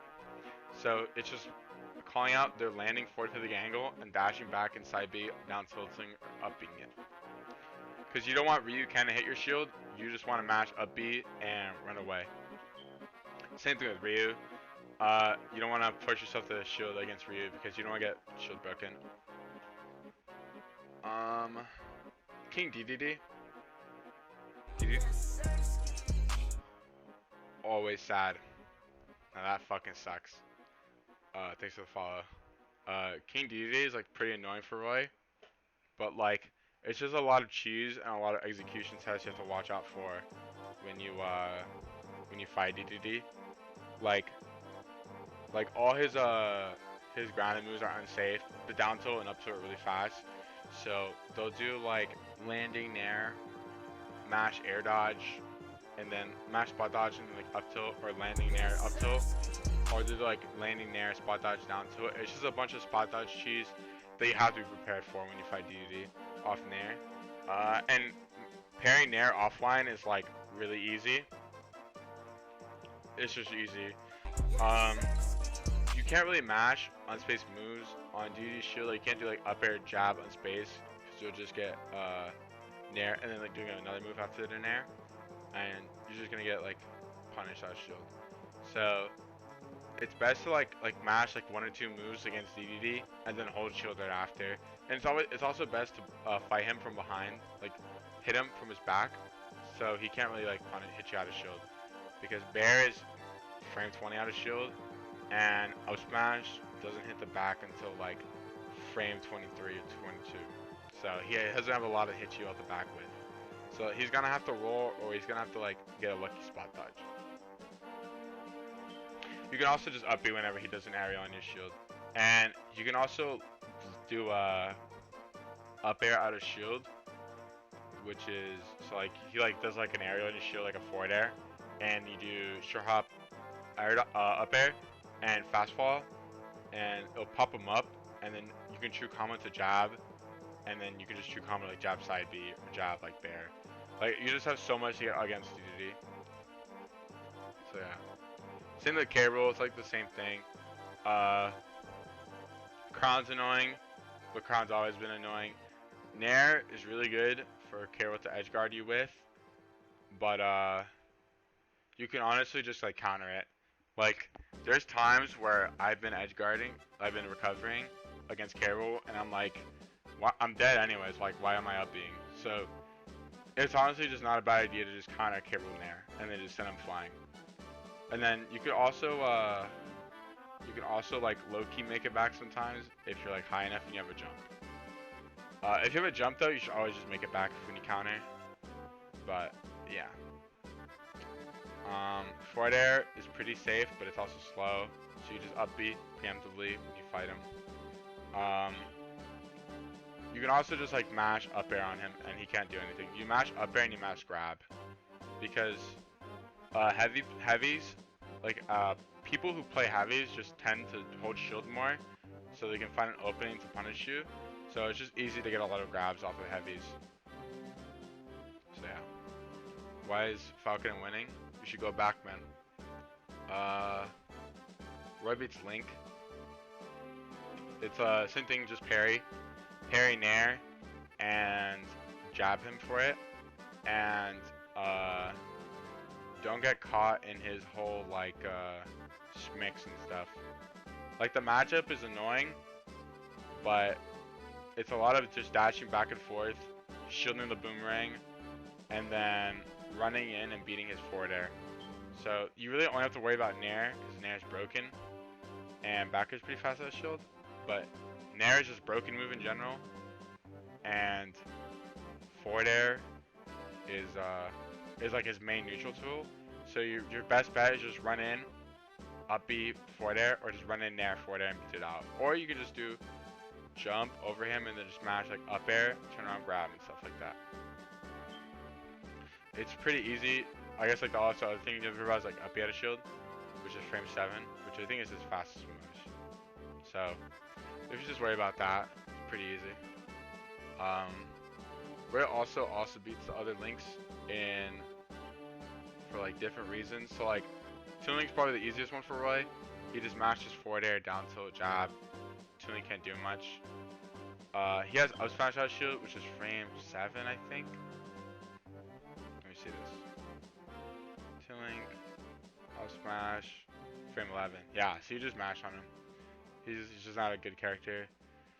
And Young Link is like, every time you're in the air with Young Link, you should always beat him. You just nair him, and he loses. You can mash up air on his shield, and he can't do anything. He has to like run away, because he can't really grab. He has to like run away, and then like set up camp again, or he has to like mash spot dodge or mash like an option and hope you lose, or hope you like just lose to it. Like Young Link RPS against Roy is like always heavily favored for Roy. That it's like not hard at all for Roy. Also, it's just don't grab down tilt and you'll win. Just don't try to grab down tilt. It's not gonna work. You can also just if they down tilt spot dodge, you can just drop shield F smash if you know they're gonna spot dodge. Or if you just want to play it safe, you can just up B in the middle of their spot dodge. Back air nair is annoying, so when they do like show how back air nair, it's annoying, but you can what do you call it? You can just you just have to wait for the third option they choose. So they'll do back air nair, and if they do rising nair after the back air, you up B that. But if they fast fall with it, you have to respect it. For juggling with Young Link, you can just, if you know they're gonna down air, you can do like double jump counter and kill them at 50. Literally kill them at 50.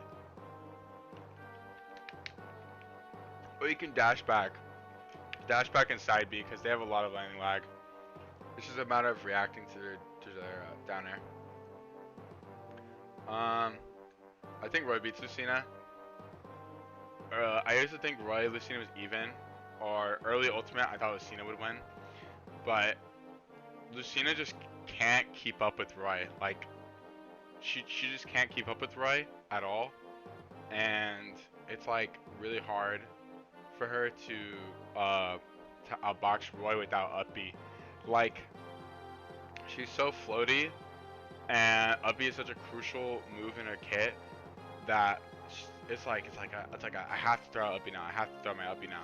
Like he's gonna do this. He's gonna do this. I have to throw up B out now, and you just lose to it. You just lose because you keep throwing out up B. And but if the thing is too, if you don't throw out up B, you don't have the frame data to like stop Roy from doing anything. So, and Lucina is also so slow where I can just hold shield, watch her jump, and then if she gets into like my bubble range for my up B, I just up here. Like it's just so easy. Also, edge guarding is like a problem when she edge guards me, but that's also with only of the counters. But I played Mr. E in 2 sets where I 6-0'd him, so it was like 3-0, 3-0, and I think he countered me or edge guarded me like successfully like once the whole like all the 6 games. Like if you play around it well, you shouldn't be getting edge guarded. I also think Marth loses to Roy, same thing. He just can't keep up and he has to commit to up Bs. Luigi's weird. So I think Roy beats Luigi. I'm pretty sure. The combos are just pretty cringe. Like, it's just Luigi combos and it's just not getting grabbed at 0. Baiting out, wait, this is a huge problem. This is annoying me. So like, if you look at this, it's replayed in the same fucking thing with all the skins. Why would they do this?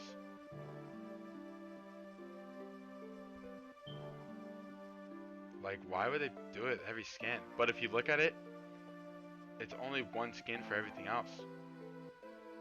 Why would you do something like this?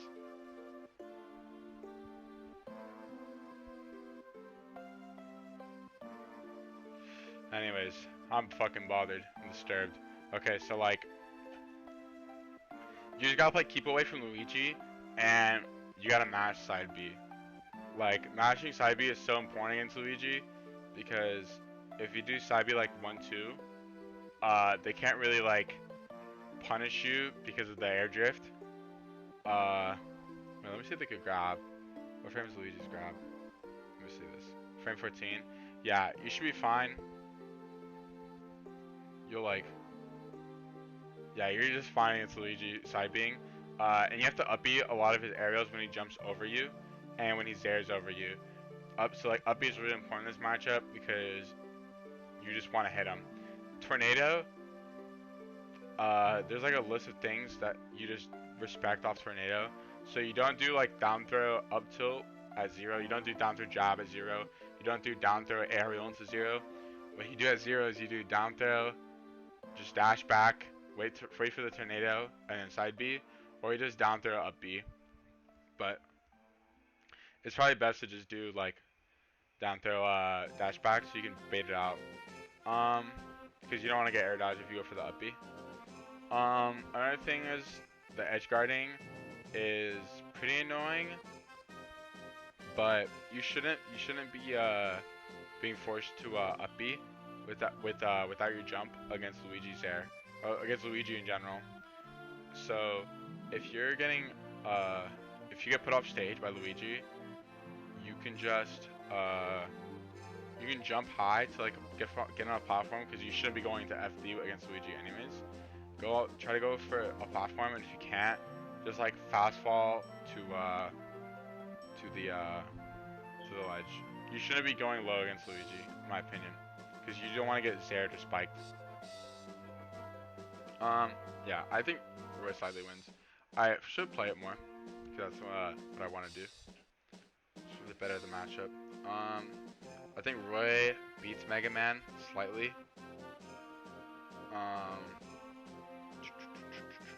Yeah, Roy beats Mega Man slightly.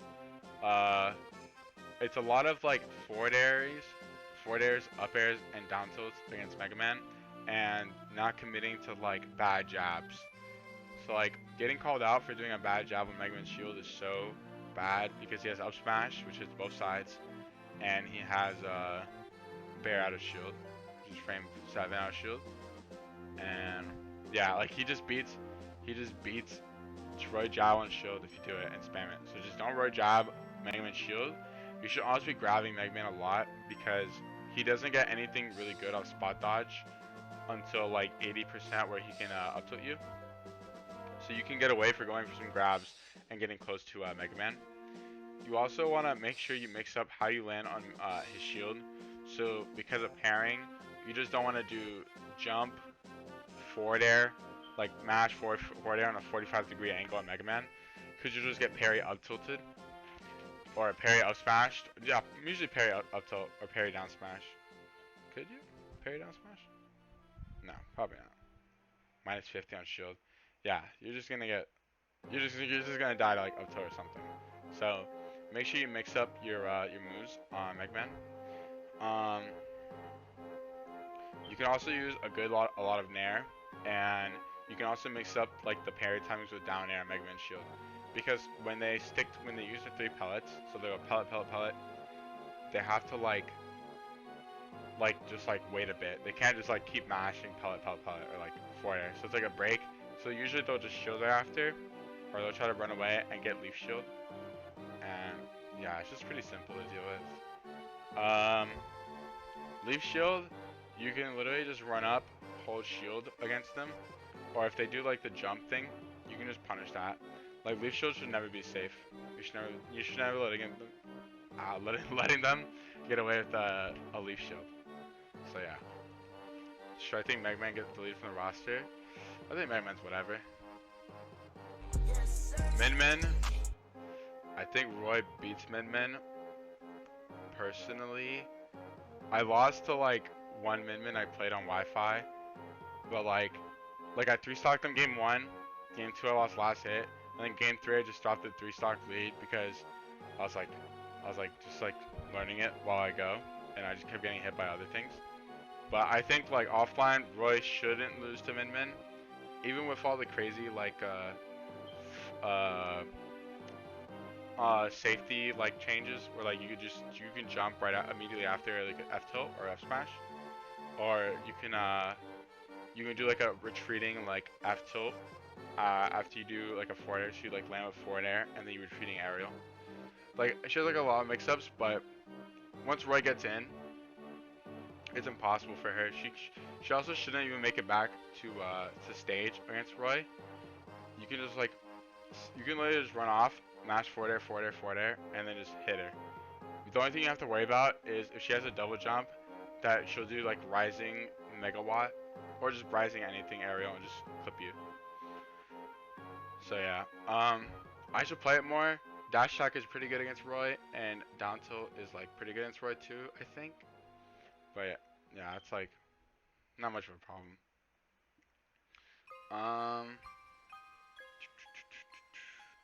I think Roy. These 3 characters bother me.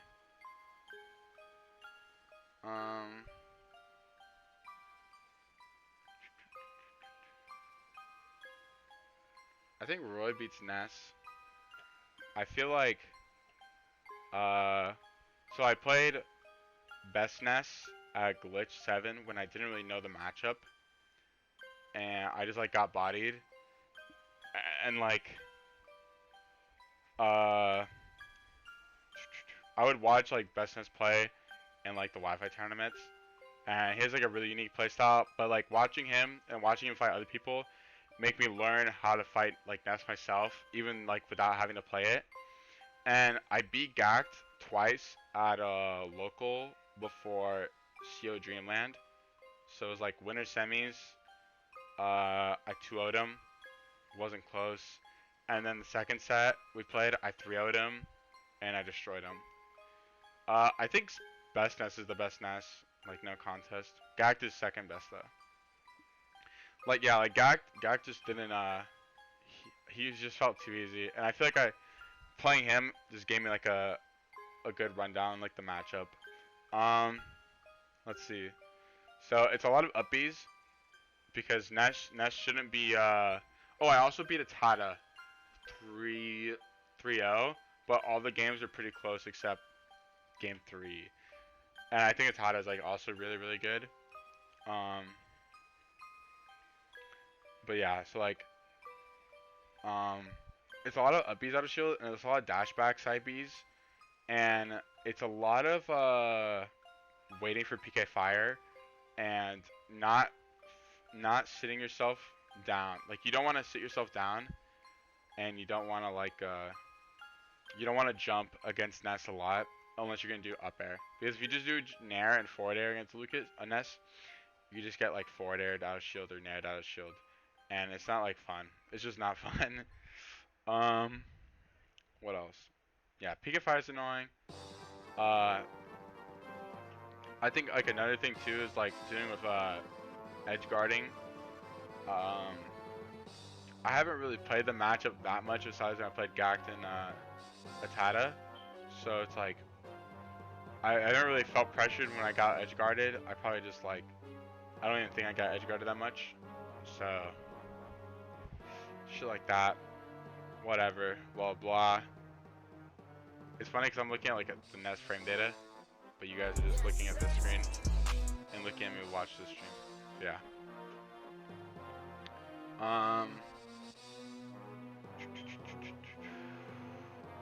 I think Roy beats Pac-Man. I feel like it could be even, but I just feel more comfortable saying Roy wins. So this is another matchup where it's like don't jab Pac-Man because you're just gonna lose every time you jab Pac-Man. Pac-Man's kind of broken. Dash X -3.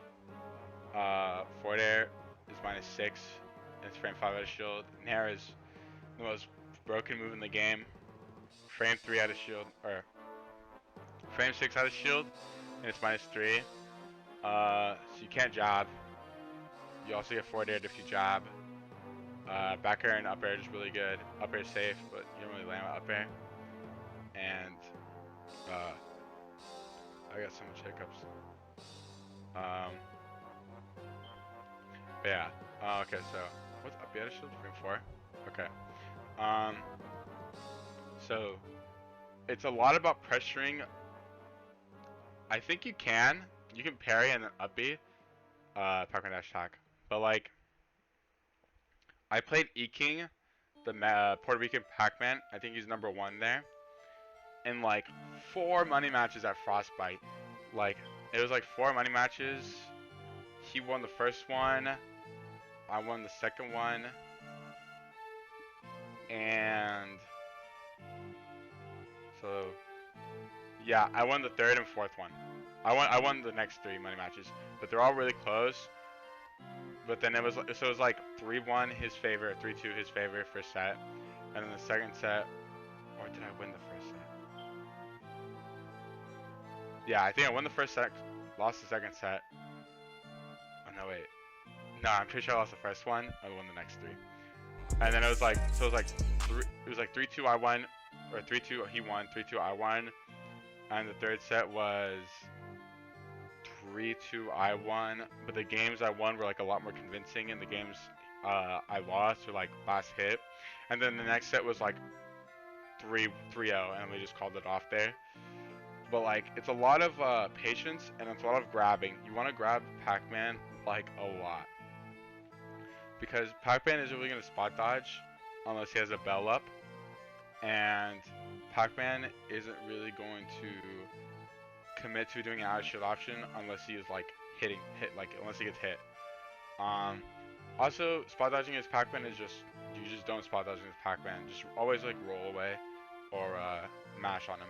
Mash on him from behind with space moves, because you don't want to get nared out of shield. Down tilt is like broken in the matchup. You can do down tilt shield, and he has to respect it. And you can do like landing nair or landing up air forward air and space it, and he has to respect it. What else? Oh, and his gravity is just really easy to hit jab bears. Like, he just sits in the perfect position to get hit by jab bear. So I also, yeah, like that's why I think like Roy wins. Roy also doesn't really deal with any problems that the fruits have. Yeah, like fruits don't really cause a problem with this. Wait, this bothers me so much. Why would you do this? So the order is cherry, strawberry, orange, but this person has the apple before the orange, and then the rest is in order. It's literally just these two not in order. Why would you do something like this? Anyways, I'm mad. Okay. Palu, Roy beats Palu. I think I had a really good chance at beating the best Palu, because I just think the matchup was like really easy, and it still is easy, and like Palu just can't deal with Roy, like Roy's boxing. I played Jen like 4 times. Let me see this. Yeah, we played like 4 times. He beat me the first time 2-1, but I think I was like really bad when he beat me. And we played at a local before CEO, and I beat him game 3, but I kind of cheesed him. And then we played at the local after Dreamland, and I beat him all Roy, winners finals 3-1, and in Grands, I lost 3-2 or 3-1 with Crom. Like I won game with 1 Roy, and then I went Crom for like the rest of the set. And then the second set I won just 3-0 all Roy. Like, it's a lot of cheese you have to watch out for. It's a lot of dash backing, so you can punish when Paolu lands, because side B will always beat forward air, because it's transcendent. And it's just watching out for back air and recognizing the RPS 50-50s they'll throw out between, well, not 50-50s, but like 33-33-33s between dash attack, dash grab, and run up nair. What do you call it? Paulo also doesn't really have fast out of shield options to deal with Roy jab. Like, nair doesn't really hit Roy jab on shield if you do it like good enough, or he space it. It's also a lot better to hit it from behind. Up smash doesn't really, I think it does catch up B, and it calls out spot dodges, but you should just be smart about those. Down tilt is really good against Roy up B, but if you do this up B, you'll get hit by it every time. If you do this up B, it's a lot harder for them to hit the down tilt if you do it straight up. Also, I think Roy has a really good gravity and fastfall from Palu down throw. So when she down throws Roy is like right here, where he can easily, so if it's this is ledge, where Roy can just easily directional air dodge to ledge and grab it fine, or he can just yeah, he can just air dodge there, and if the Palu goes for that, it's just a recognizing if the Palu will go for that or not. And if the Palu doesn't, she just can't get any advantage off Roy when she does down throw like that. And what else? There's another thing. Oh, and also Roy just up B's out of shield everything. So like if Palu jumps, you just up B. How does Roy like to hit teleport recoveries? Yeah, you just dip, fast fall, forward air, and then just make it back. You just fast fall forward air, and you just hit them too far. It's really easy on Palu because of her the startup. So it's the Untitled Chapter starts on frame 16, so it's just really easy to predict when they're gonna go for the up B. Prana Plant. This is funny because against Diz, who's like CFO Prana Plant, and he's like one of the best Prana Plants. I don't even go Roy for it. I go Crom, because Crom Plant is like 65 or like 6'4", and Roy Plant's like winning, but it's like so annoying because the way Prana Plant shifts his hurt box after jab makes it almost impossible to hit jab bear perfectly unless you attack cancel, but you don't know if you have to full hop it or not. Like, I don't know what makes it about Prana Plant's hurt box, but when you hit him, he just like crumbles to a ball and flings his head away from you, so the hitbox is a lot harder to get. So yeah, but besides that, uh, you up B out of shield everything Prompt Plant has except up air, but up air is like whatever. They're not gonna do landing up airs. Their grounded moves are just not good, and Prompt Plant Patui is like pretty good, but you can just like down tilt it, just run up down tilt, and if you didn't misspace your down tilt, you should just always get away with it. Also, you can just neutral B, Prana Plant, up B if you time it right. And, what else? Oh, and Prana Plant shouldn't be able to edge guard you unless it's like guaranteed you were dead. Okay. Pit, Roy beats Pit. Pit just doesn't have the tools to deal with Roy. I feel like that's like all I can really say. He just doesn't have like things to keep up with Roy. His damage output isn't as good as Roy's. Everything he has is just slower than Roy's. Everything he has is just less safe against Roy. Like, it's just not, like, he just can't keep up. He just gets up out of his shield, and he just gets nared. He just gets mashed on. Pit just sucks, quote unquote. Alright, yeah, that's it.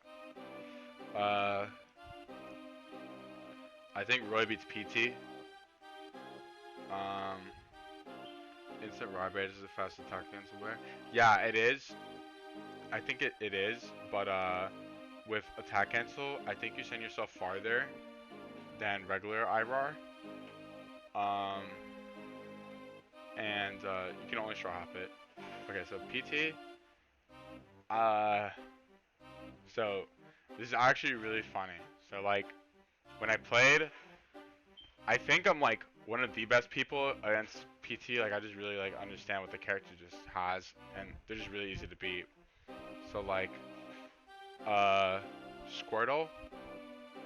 Wait, actually, well, what was funny is when I fought Tweak at Shine, I played with Axiom XL for like an hour almost, just Wario Roy, and then I was like telling myself that I should practice for like both characters like Wario and PT, and all I did, I shit you not, the only practice I had like VOD review, like practice I had for like Tweak's PT was a little simple game of Mars's Captain Falcon versus his PT.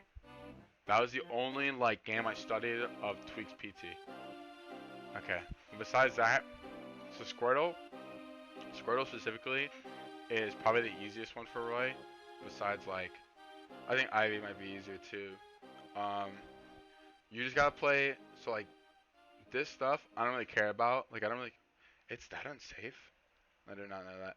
So I don't really care about this stuff. All I do in the matchup is dash back side B, and if I'm not dash backing side B, I'm running in and mashing forward air, not nair, forward air, like full jump, fastball forward air, and just spamming down tilt, and then forcing Squirtle to like roll or like just like try to mash out.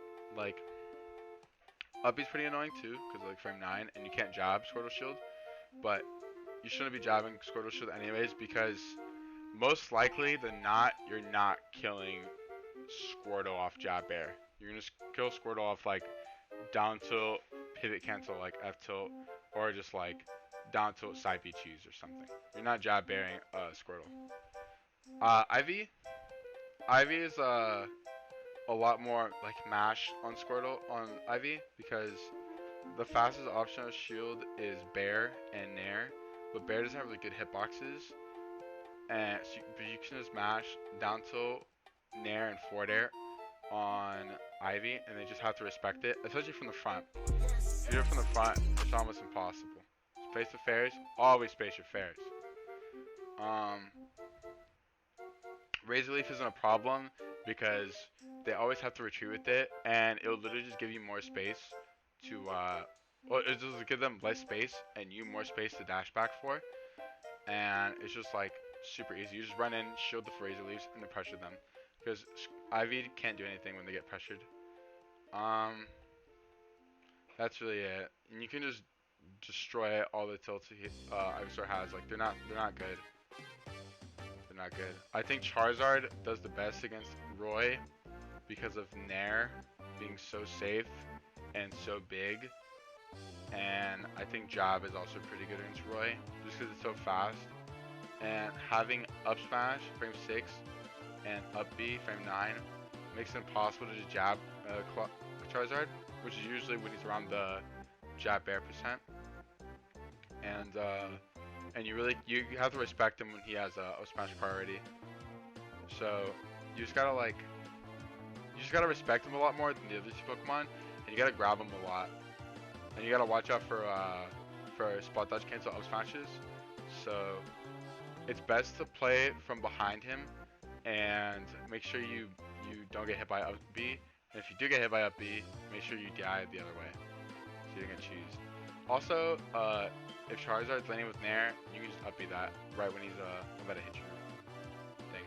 Also, backer F tilt, you should be running in Nair against running Nair against Charizard anyways. So these moves shouldn't be a problem to you. You should be walking a lot against Charizard and down a lot. So yeah. That's why I think Roy beats PT. Roy beats Ridley. Ridley's fastest option is literally his frame 11. Is it his up smash? No, it's his neutral air. So yeah. Literally just does not have fast enough moves to just hit you out of shield. So you can literally just mash. And you just grab him a lot too. Like, he's just not good. Yeah, he's just not good. Fireball is annoying, or Plasma Breath is annoying, and Psybe's annoying. And you can counter up B, and he always dies if you counter up B like at any percent. I guess some annoying problems are the way he jumps, or he raises his hurt box when he does up smash, because his tail doesn't have a hurt box, and that's what puts him in the ground, and with down smash when he jumps and stuff. Ridley just sucks. I think Roy beats Rob. The win conditions for Roy and Rob are very straightforward. Like Roy, is it color with a U? It is color with a U. Okay, so like Roy, in theory, should always win neutral against Rob and shouldn't lose neutral against Rob. The things people lose to in Rob in neutral are when they jab Rob's shield because it's frame 9 and this is frame 9 on shield and Roy jab is -9. So you'll literally 100% always get Rob forward aired if you jab his shield. And if you have a stale jab and you jab Rob from behind and it's stale, you'll get up smashed. Or if you just don't put shield immediately up. These are the only win cons Rob has to getting your stock off if you overcommit. You need to play a lot around parries because parry nair is super important, and Rob's will nair a lot because that's how they land. And disadvantage is also one of Rob's greatest aspects when he has you in a disadvantage. And even when he's in disadvantage, it's pretty good because Roy can't stretch too far without overcommitting and getting reversaled. We're gonna talk about this move later. So dealing with like laser and gyro, side B, and dare are pretty annoying. But for Robo Beam, you can air dodge it, and for gyro, you have to hit it. So if they shoot gyro, you have to forward air it, so you can trade with it, you can catch it. And when it comes down to down air, you have to mix up how you upbeat the ledge and how you just recover the ledge. It's always best to stall as much as possible until you can get the upbeat going, and the before you know they can dare. And backer is broken. Down throw up to up air is broken. It's just Rob having broken things, but Roy in theory, just shouldn't lose neutral because he he's just like a better character. He's a better character when it comes to like neutral against Rob. Um, and also having to play around gyro is pretty annoying, but if you know how to deal with it, it becomes a lot easier. When it comes to down tilt, if Rob does 2 down tilts, you can up B out of shield. So if they do down tilt, you up B out of shield after the first one. If they do singular down tilt, which most Robs don't do because Robs just think about mashing, then you just like lose. So usually if the Rob does do like a down tilt and they try to go for a grab or just hold shoulder after, then like that's what you're gonna get. But you want to make sure the Rob will overextend with double down tilt before you think of going for up B. Also, if Rob does rising forward air, aggro rising approaching forward air, it's always unsafe. You can just up B out of shield every time. But if they do a landing one, retreating, it's safe. You have to respect it. With back air, if people like to roll in a lot against Rob, and I like to like roll in a bit, but not as much. It's actually not the case because you don't want to force yourself to fight Rob from behind. Even though that's like the best place to fight Rob, fighting him from behind and fighting him from below so you can parry nair. And backer would just always catch roll-ins, so don't roll in too much against Rob, especially at higher percents where they can backer. And also don't roll in sometimes because if you roll in and they shoot gyro at the same time, you just go through the gyro and they'll just do down tilt, gyro, up smash, or grab, or something. It's just a bunch of execution tests against Rob they have to worry about, and it's a lot of cross-ups you have to focus on. If you can cross-up Rob well and play around his up smash at higher percents and play around forward air and focus on baiting forward airs and up smashes and bad gyros and neutral Bs, you should be able to win, at least in neutral. And when it comes to getting edge guarded, it's pretty hard to play around it all. So dealing with like laser, gyro, and down air, or dealing with like a run off forward air, run off side B, it's pretty hard, but Rob can't do everything at once, so you just gotta see what he's about to do and just like play it as best as you can. So yeah, that's why I think Rob loses to Roy. Robin. Roy beats Robin. Robin just sucks. What's up, Aaron? Okay. Where's Robin? Okay. So, I'm gonna match. Yeah, I haven't got a battery for that, man. So Robin is like pretty annoying. Down tilt's -8. You can't really punish down tilt, and most Robins like to do it a lot. So you have to know when you're fighting Robin to respect Levin's sword. Some people, for some reason, just do not respect Levin's sword, and they'll just go, "I hate fighting Robin, blah blah. This sucks." Respect Levin's sword. You can just fight Robin after Levin's sword, and that's really the best advice you'll ever hear from someone ever. Just respect Levin's sword. You can like mash Nair and stuff when he doesn't have Levin's sword and get away with a lot. For neutral B, the most annoying one is L Thunder because it's fast and it kills. But you should just play around it. What's the latest frame for aerials? Roy gets punished for jabbing shield.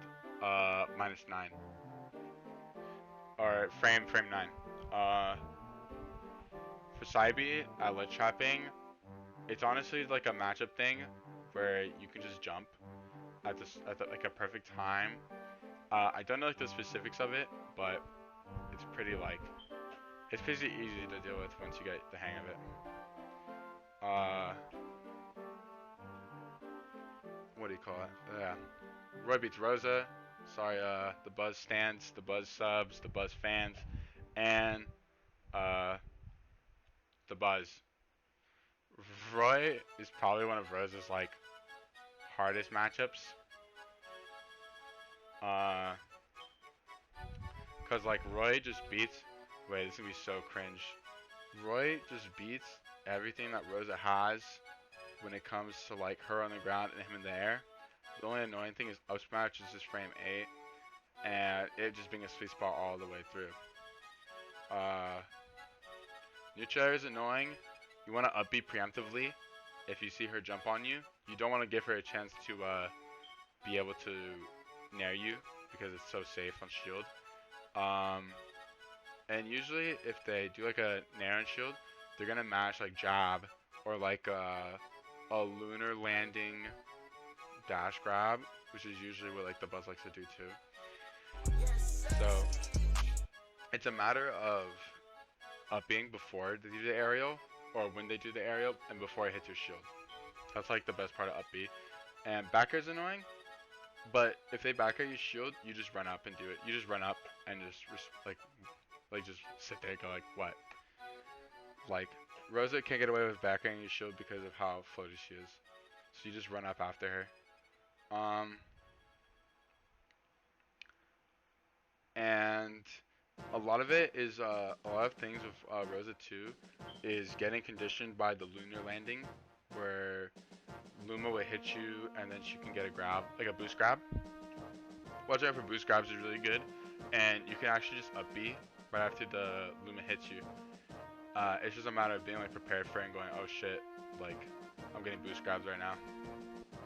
Okay, so yeah, that's why I think Rosa just beats Roy. Also, Roy just like keeps her in disadvantage forever, and her advantage on Roy isn't that good, but her ledge happy on Roy is like not bad.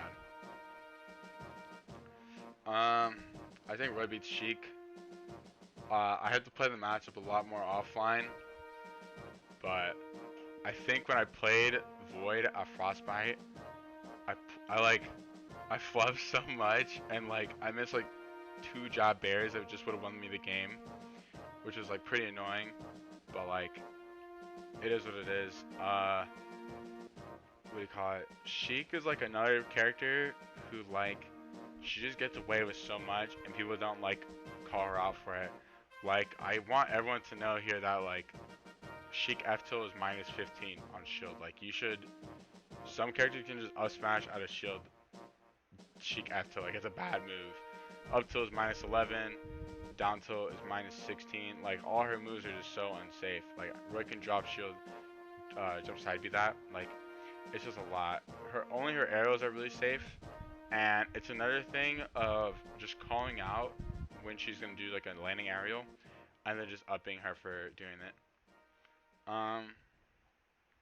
That's really it. I wish I could have played the matchup more offline, cause I feel like Sheik is like, she's not that great, and yeah, Roy just destroys Sheik in my opinion. Like it's just really hard for Sheik. You have to outplay the Roy really hard. So I think Roy beats Shulk, but I think Shulk's also dumb. But I think Roy beats Shulk, so I'm gonna put Roy beats Shulk. That's my opinion. Shulk, I think if you don't do a frame perfect jab bear, Roy should always jab bear Shulk before he can pop shield art. Takes 4 frames to activate. Yeah, so like if you do a perfect jab bear and not flub it, you can what do you call it? You can always get your jab bears. You can always get your jab up airs. It's another thing about just running up and parrying and being ready for tomahawks and dash grabs. Usually when Shulks are in speed art is when they go for the tomahawks and dash grabs. And so that's all you have to be ready for when they're in shield art. And literally the only thing you have to do to beat that is just dash back side B when they run at you, or if they jump at you. Because I don't think Shulk can do short hop forward air, short hop falling forward air in speed art because of because they jump low. And yeah, so like you don't have to be scared of forward air, and Nair doesn't have that much reach, and Nair starts from behind anyways. You can just always just side be like approaching Nairs. Buster and Smash, universally, you can choose when to fight if you want to fight Shulk when he's in this form, and if not, like you just don't have to. Another thing about Shulk is he can't up B Roy jab. So if you just up B him, if you jab him, you can just shield her after and get away with it. You can down tilt him and then jab him, and he still can't he can't up B out his shield if you press shield right after. It's just a bunch of like shield pressure on Shulk that he just has to hold and deal with because he's just so slow. It's like fighting Ike Monadas. That's really it. Getting ledge trapped and edge guarded by Shulk is pretty lame because of forward air and up B. But if you know how to get around it, which like I do because I've just played like the Shulk matchup since early Smash 4, so I know way more than I want to know about Shulk. So that's how I feel about it. I just feel like Roy just beats Shulk. Shulk is still dumb, but I think Roy just beats Shulk. Roy beats Sonic. Why is he Sonic the Hedgehog here? Wait, dude, there's so many Easter eggs here, man. These are fucking Easter eggs. Sonic the Hedgehog. I'm in an Easter egg right now. Okay. It's funny because people think that I like hate Sonic or something, or I think Sonic's like broken. I think Sonic's pretty bad. I think when it comes to offline, I think Raph carries that character more than like any mid-tier main or any like low-tier main could say they carry their like low-tier, mid-tier than like Raph does Sonic. Like I think Sonic's like bottom of high tier, around the high tier area, but he just has like a lot of he just has like a lot of flaws. I just don't think he beats Roy in like at all. So Roy side B beats Roy side B destroys Spin Dash, and the offline matchup is honestly just like baiting out when they dash into you, like spin dash into you, and you just side B them, or when they what do you call it? Or when they have to jump after the spin dash, or like if they just do like a slow spin dash or not. It's just a bunch of things you have to see about their spin dash or their spin charge.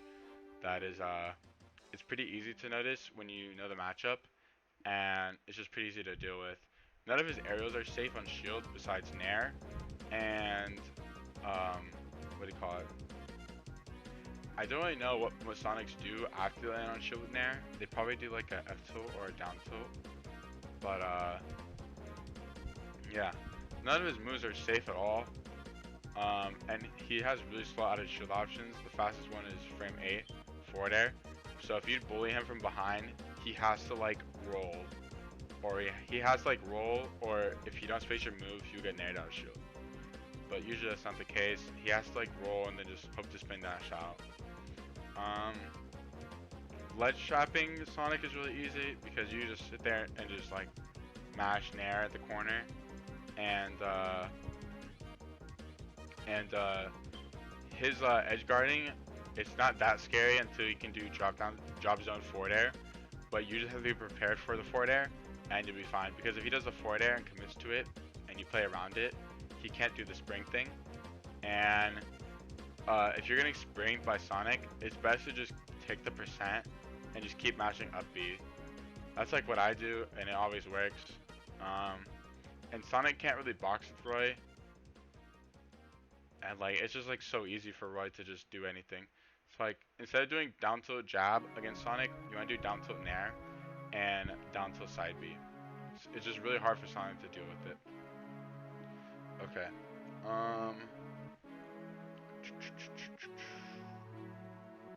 Villager, I think Roy beats Villager. It's similar with Isabel, except Isabel doesn't have Void Rocket, and that's like the only thing keeping Villager from not being destroyed in this matchup.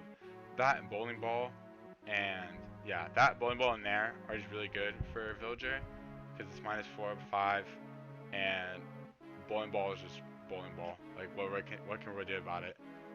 I think personally, if I were to fight Villager, I would just go Chrom, because Chrom just has an easier time dealing with that. But it's the same thing. Villager can't box with Roy well, and yeah, Same thing as Isabel. I don't really want to explain it twice. Roy beats Wii Fit. It's like pretty annoying, but I don't think my set with John Numbers is a good example of like how the matches should be played, because I played with Varun, who I think is like the best Wii Fit by far. I played Varun for like an hour to prep for John Numbers, and he was like telling me all these things about anti Wii Fit and like pro Wii Fit, like what Wii Fit can do and stuff to Roy. And then I was playing John Numbers, and I was like, nothing that Varun was hitting me with is happening. Like nothing like Varun was taking advantage of is happening. Nothing Varun was like doing out of disadvantage is happening with John Numbers. So that's why like I just destroyed Numbers. But I think Varun plays like the match like a lot better, and he's like really hard to fight. And I think deep breathing is really dumb. It's just Shulk on like fucking steroids. And header or soccer ball or volleyball. I think it's a soccer ball. It's just annoying. And back air out of shield is annoying, but if you respect back air out of shield and realize that Wii Fit doesn't really have fast up shield option from the front, it's really easy to take advantage of them when they have to sit in shield. I think Roy beats Wolf. Also, Luigi not even. I explained it. You can go back and check the VOD, or you can just like probably ask me on Twitter later. Roy beats Wolf. So the thing is, I know Tweak, when he made his matchup chart for Wolf, he said Roy beats Wolf, and like I agree with him. Wolf and Roy just do the same things, except Wolf really can't jump into Roy how Roy can jump into Wolf because of like pairing and stuff, and Roy having the option to tomahawk a lot better than Wolf does. Roy also just should win in last hit situations that aren't on like big stages like Lilat or FD because of lasers. And what else? And they both edgeguard each other really well. But I feel like Roy's edgeguarding is a lot more like, it doesn't matter. Like when Wolf edgeguards Roy, it matters a lot of percent. So like I have to be at like high percent with no jump to not make it back from a Wolf edgeguard, and Wolf can be at like any percent and I can just edgeguard him and he dies. And Roy punishes Wolf a lot harder than Wolf punishes Roy. Unless Wolf does like a flash like combo with like side B and stuff.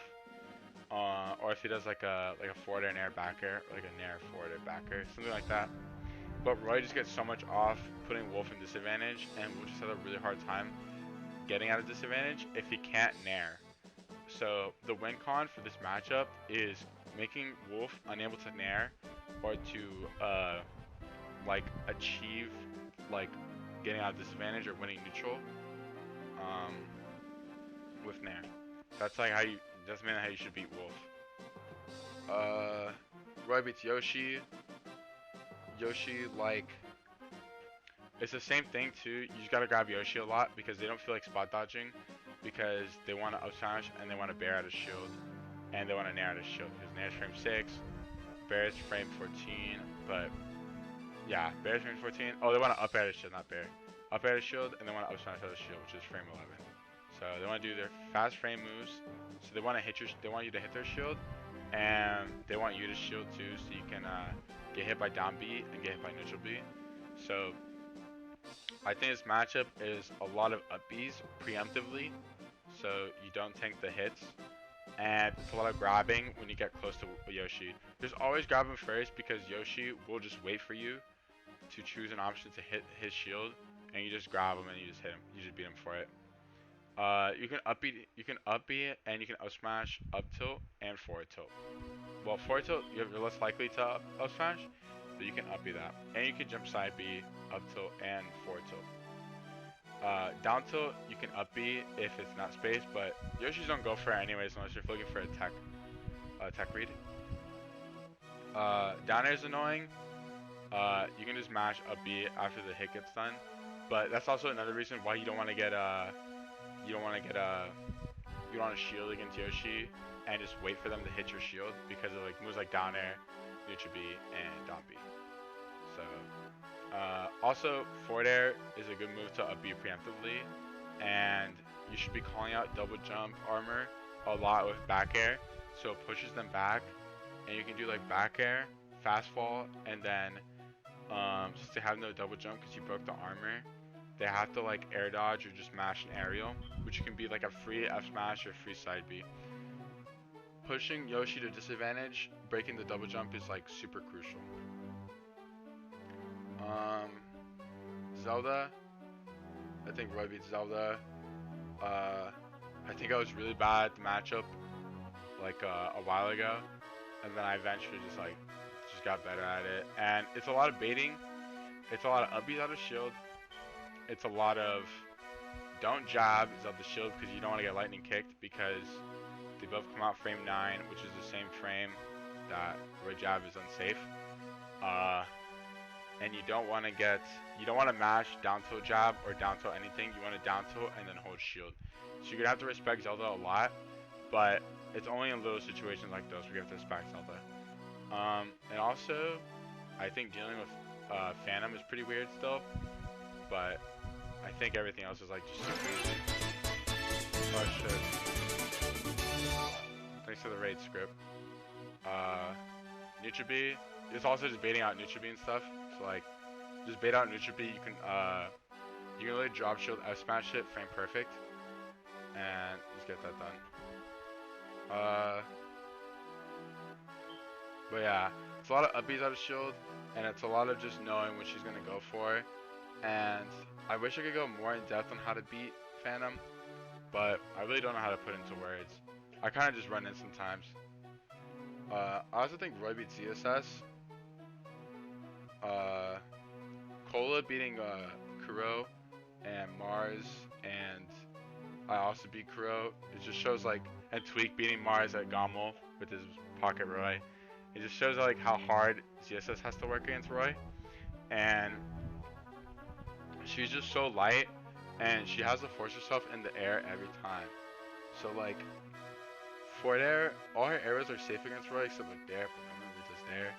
All her arrows are safe against Roy, so upping preemptively is how you beat, how you want to beat her, her like hit when she jumps at you. And you also don't want to get lasered, you don't want to roll in so you get down smashed.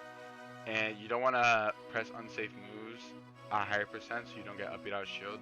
And you want to play a lot more around baiting upbeats out of shield. And up smash out of shield. So jumping over her a higher percent isn't good because you don't want to get up smash out of shield. Even jumping above her at lower percent isn't good because up smash just does a lot of damage. Yeah, she really can't get anything started if you just hold shield and just let her like try to mash on you. So holding shield is really important in this matchup. Really important. And that is it for the Roy winnings.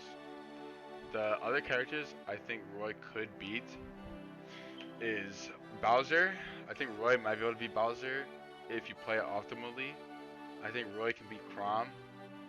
I think Roy can beat Joker. I haven't played the matchup that much more offline. I think Roy could beat Fox. I think Roy could beat Game & Watch. I think Roy could beat Snake, and I think Roy could beat Terry. But for now, these are even, and I'll just explain them one on one. Oops, teehee. Joker, Game & Watch, and Terry and Snake. Okay, so Bowser's like up out of shields frame 6, and it's like pretty annoying, and it's like you just can't jab his shield, but like literally that's all you have to do is just don't jab his shield and you're not getting upbeat out of shield. It's not that hard. You just can't roll into Bowser and you can't spot dodge next to Bowser unless you have a read on him side being or a read on him grabbing, because side B is really laggy. If you spot dodge side B, you can F smash it, like, and it's just so laggy. Nutribee is really annoying for Roy. It's like Bowser's best move in the matchup. And a lot of it is a lot of running back and baiting aerials, and side being a lot of Bowser's kit, and doing a lot of grabs. Because Bowser has to, like, when he does run-ins to do aerials, it's just so easy to just side B him, and you know they're gonna hold shield, so they get the up B out of shield, so you can just run off grab and get away with it a lot. And when they start spot dodging, that's when you can do, like, just wait for it, or you can just do, like, your own up B out of shield, or you can just do, like, jab, because you want to get as many opportunities as you can to jab Bowser as possible. Also doing a lot of up air, like mash up air on Bowser's shield, and then hold shield right after, usually behind, on his back, is really good, so you don't get up B out of shield. But you need to watch out for turnaround short hop side Bs. That's the only problem. It's a really volatile matchup, but I think it's even. I think Roy could win if played right, maybe. But yeah, Crom Roy. I don't really know what to say. It's like a ditto. It's like a ditto, but they have a very slightly different up B. But Crom has an advantage at a mid-range that Roy doesn't have. So I think that's why it's even. It could be Roy favor, but I think it's even. I don't know. It's not hard. I don't think that's really it. Fox. Roy can just up B out of shield everything Fox has, like preemptively. But it's like not that easy to get that like up B out of shield that you need. Roy can edge guard Fox really well, but Fox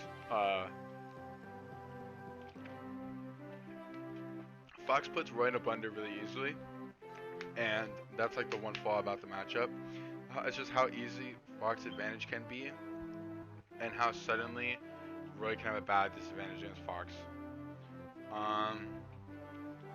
So like his tilts are obviously unsafe and dash attacks obviously unsafe, but like Nair, Bear are like all really safe, and it just forces you to go into RPS, and it's really hard to just dash back side B everything and be able to punish it fast when you don't know what he's gonna do yet, and especially because Fox has a really good tomahawk game.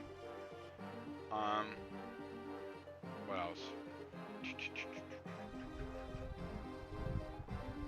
Yeah, that's really it. And Fox has a lot better ledge trapping tools against Roy, and he just makes Roy sit in his shield sometimes because of Nair. So you can just Nair, run away, and then Nair again, or like back air you, and just make you like make your shield lower so you can look for opportunities to go for out smash.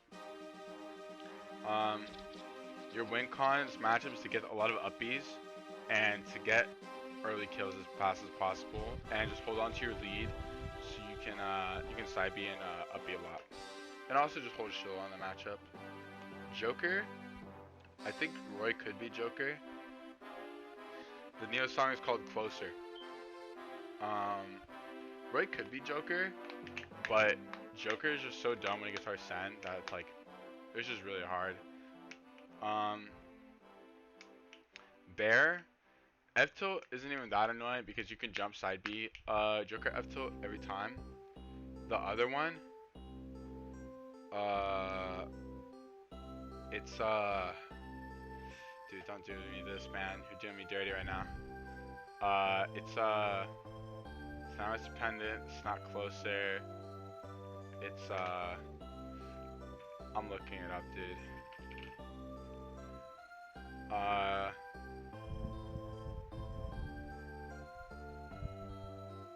Is it this album? No, it's not this album. This is very important, guys. I hope you guys know that. Wait, are you talking about Dangerous? It's Dangerous, dude. It was Akon Dangerous. Okay. My bad. Oh yeah, it was Akon Dangerous. Okay, so Joker F tilt, you can jump side B out of shield. Up smash is pretty fast, being frame 10, and dash attack is annoying, and down tilt's annoying. Joker just has like a bunch of annoying stuff that like it's just like hard to deal with. And also his moves are really safe, like Nair being -5, back air being -5, and you don't really use Dare, but Nair and Bear are like the best moves he has. and it's a lot of dealing with his dash back side B and dealing with guns rising. I think dealing with guns offline is a lot easier than online, but yeah. How do you deal with tether cancel bear? I actually never get hit by tether cancel bear, but I don't really play like jokers that often where they can feel comfortable doing that. But if you want, you can just go really low. You can underscoop, so go straight up, and they shouldn't be able to hit you. What do you call it? But yeah, I also feel like Joker doesn't have a good way to deal with he doesn't have a good way to deal with let me think. Down tilt, Roy down tilt, because he doesn't have an outer shield option that is fast enough and hits low enough, besides like Bear, I guess, to be able to hit Roy down tilt. So taking advantage of the fact that Joker doesn't really have good options against down tilt is really important in the matchup, and you want to like pressure him as much as possible so you can force him to roll, and you can what do you call it? You can smash it and he'll high profile it. Let me see this. Oh yeah, he does jump. Okay, so yeah, I guess you can up smash, but preferably you want to do it from behind or at lower percent. You don't want to get away with you don't want to just match double down tilt, but you can do like down tilt nair and down tilt side B against Joker. I don't really like using double down tilt against characters who can high profile like this. Game Watch. Game Watch is a lot of dash back side B and a dash back down tilt and grabbing.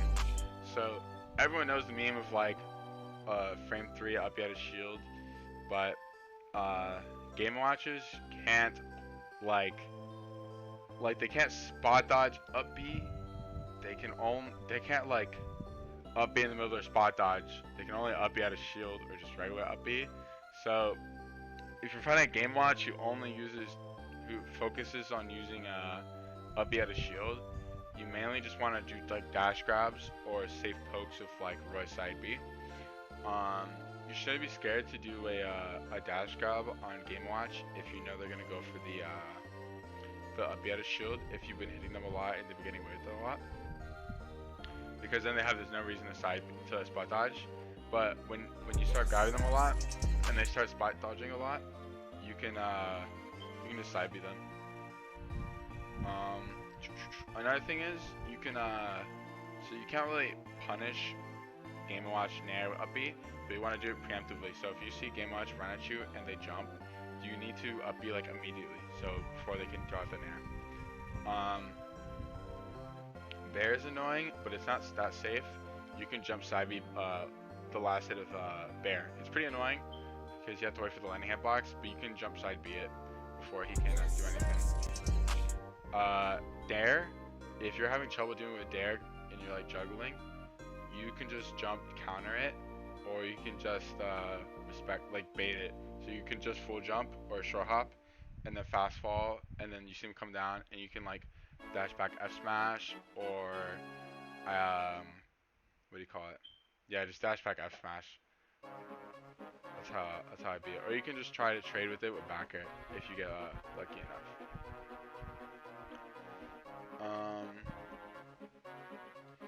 Terry, I played Riddles a good bit, and I feel like I just have a lot more to learn about Terry.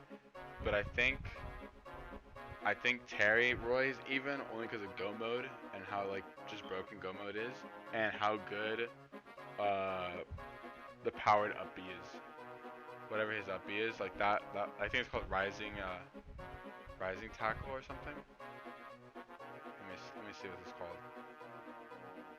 Oh yeah, it is called rising tackle. So yeah, like that move is so broken when he does the charge, because you die at like 115% to like a confirm anywhere on the map. So like that's hard to work to deal with. Down tilt isn't really good against Terry either because of forward air. So you can't double down tilt jab because forward air would just beat it. I think you have to start using down tilt up B. to just bait what that Terry wants to jump out of shield.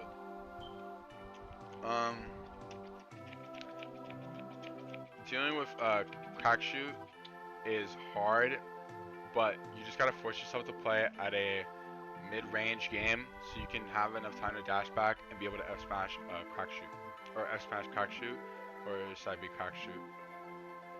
Same with Burning Knuckle, you just want to be able to react and be able to punish Burning Knuckle accordingly. It's really slaggy, so every time he Burning Knuckles you, you should just F smash it. Power Wave is whatever. It's not really a nuisance. You don't really want to shield what Terry has. You want to play a lot more dash back and side B him for trying to get close to you. Down tilt is really annoying, and jab is really annoying. So letting him get close to you like that isn't good. And if you do aerials on his shield, you want to make sure you space it really far. And just don't roll. Don't roll or don't spot dodge against Terry. You're just not gonna like gain anything.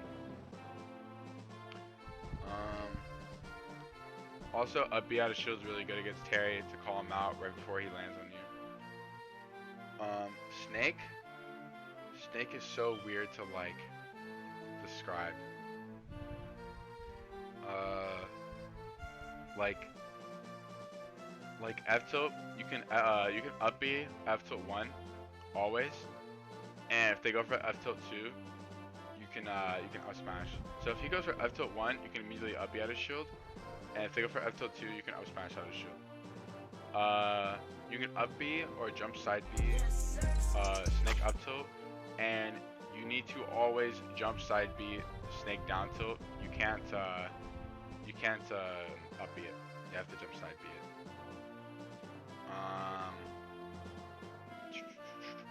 When it comes to his aerials, you just gotta watch out not getting hit by down air, since down air is frame 6 out of shield. So it's a lot of don't jab, and it's a lot of don't nair. So you want to use a lot of up airs, and you want to lose a lot of forward airs on Snake's shield when he doesn't have nade.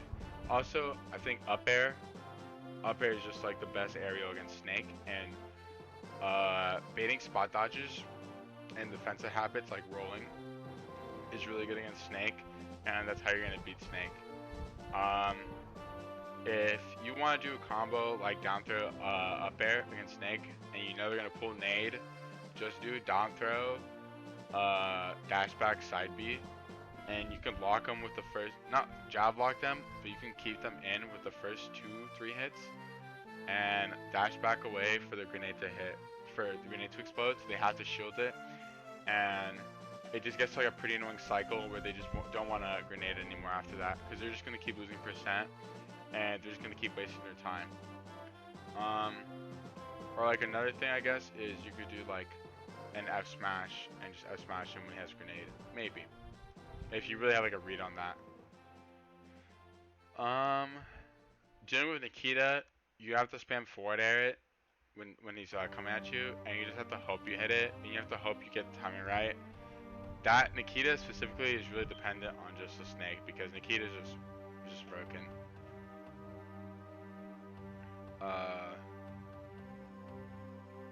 What do you call it?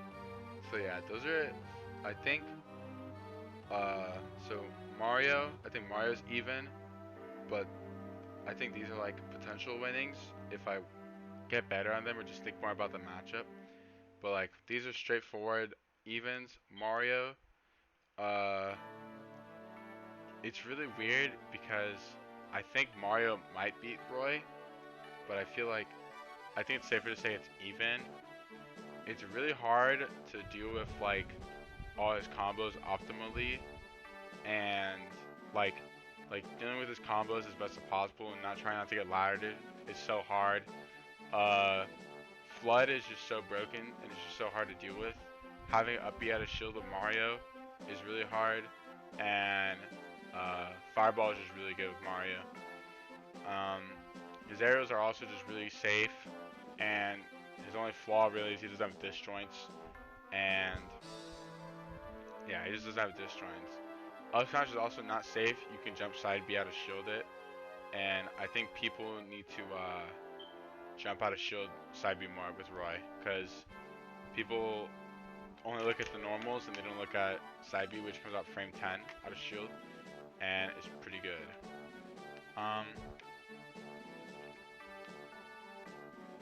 This is another one of those matchups where you want to up B preemptively, and you want to dash back side B a lot. Like, side B is so important in this matchup, and I think that's why I want to put it even, because I haven't been able to experiment a lot of what I'm thinking with the matchup that would just like help me get better with the matchup. And I think side B is a lot better than like doing a lot of other options Roy has in this matchup, because Mario can't really like punish side B well if you do like the first 1 2 3 or 1 2 and or just 1 even. Like Mario has to like predict that you're gonna not do any more hits, and then he can run up grab you or run up like dash attack or like up air. I have to like play it out with using a lot more side B, but I feel like with that it's a lot better. He also can't up B side B because of the range, which is super important. But yeah.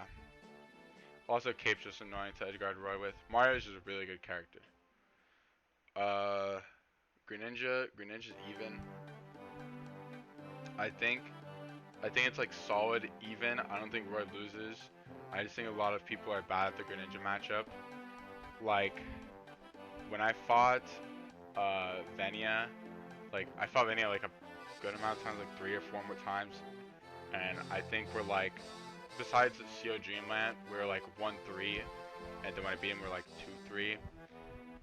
But I think I practiced the matchup a lot with JW, and JW like taught me like a lot of the matchup, like a lot like I didn't know when I had fought JW or when I fought Venia prior, and it's honestly not that bad. None of his moves are really like that safe.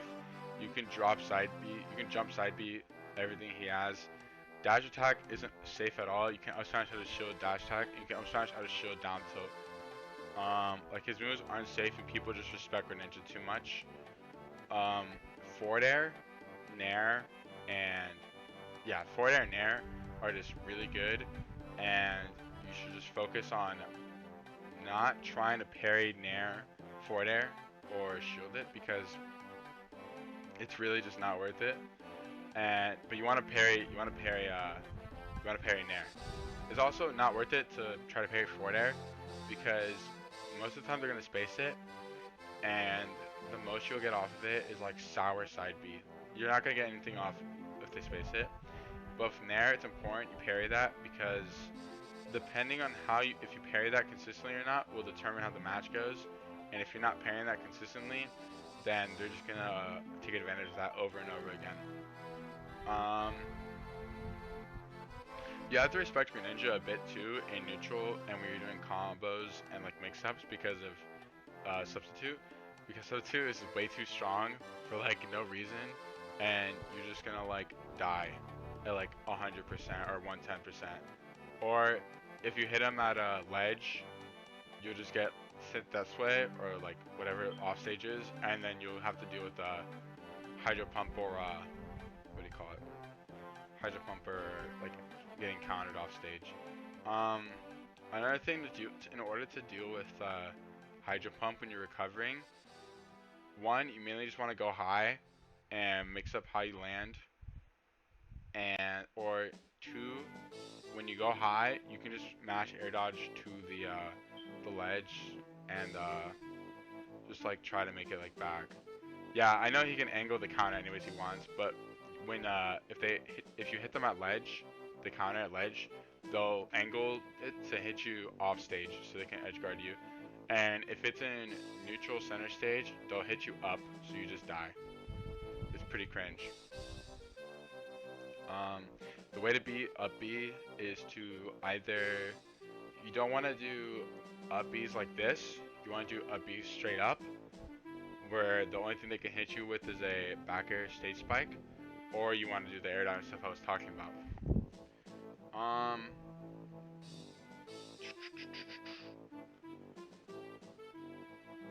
So Wario, Pikachu, and Pichu. I think Wario Roy is even, but I could see it being slight Wario, but I'm gonna put it even for now. I just think Wario has a lot of tools to keep up with Roy, and he can just get so much off by just hitting Roy. Like, it's pretty hard.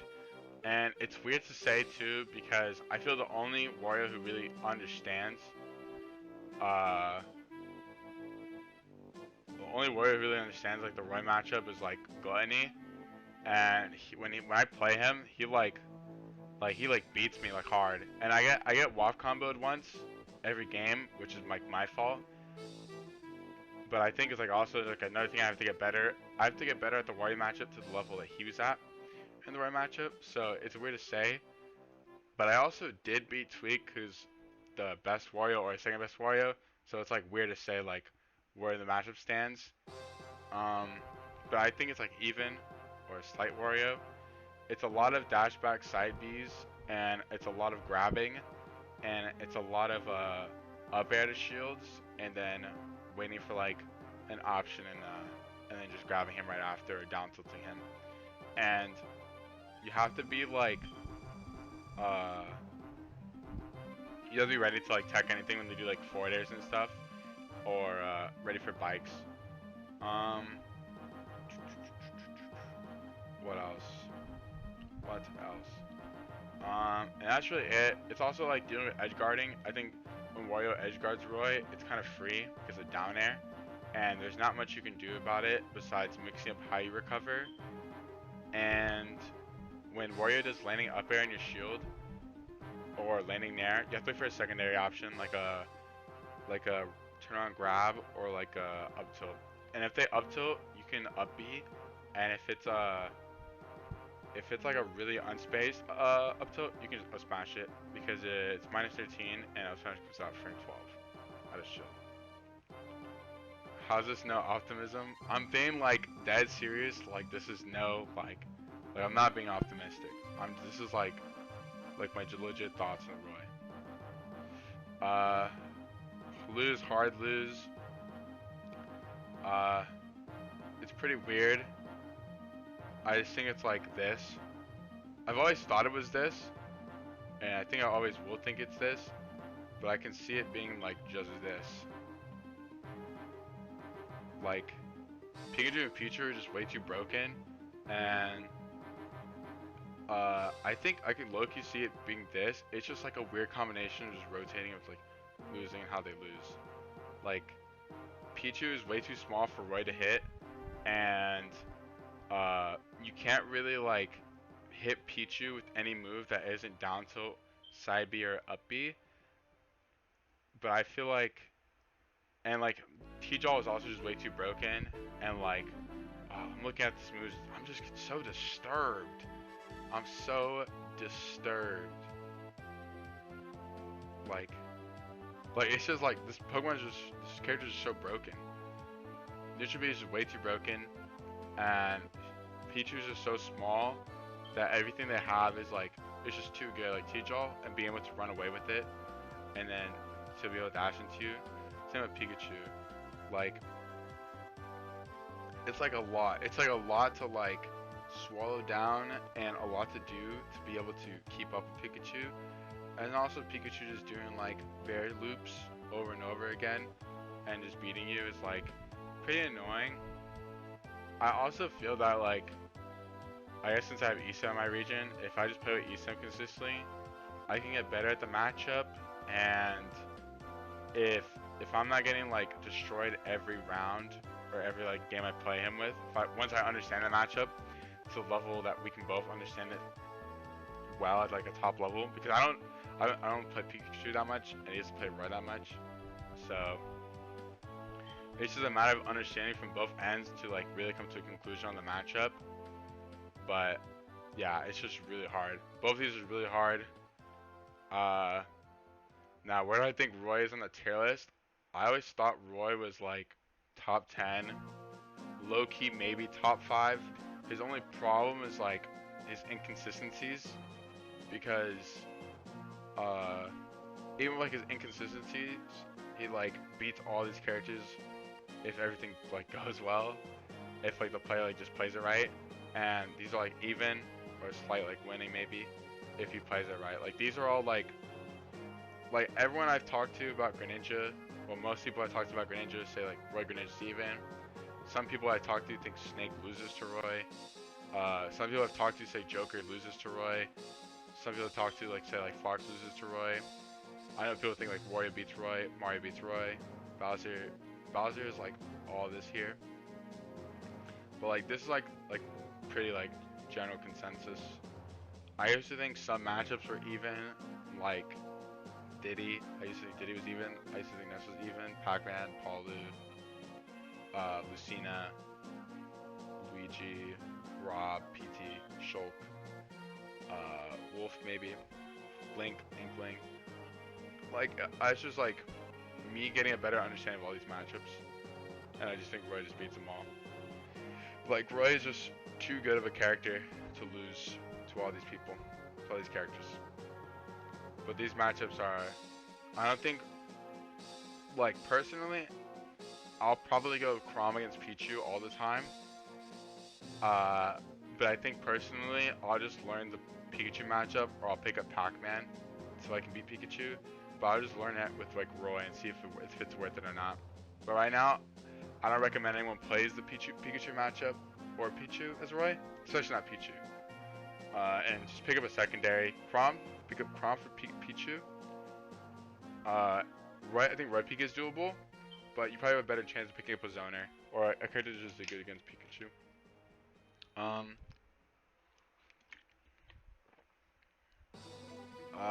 That's really it. Yeah, that's my matchup chart. I'm gonna post it on Twitter. If anyone has any questions, I guess like,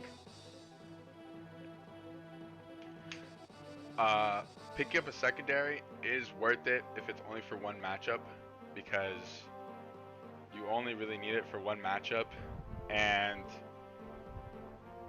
you only really need it for one matchup, and if you need a secondary for only one character, then you're probably making a good choice, because some characters like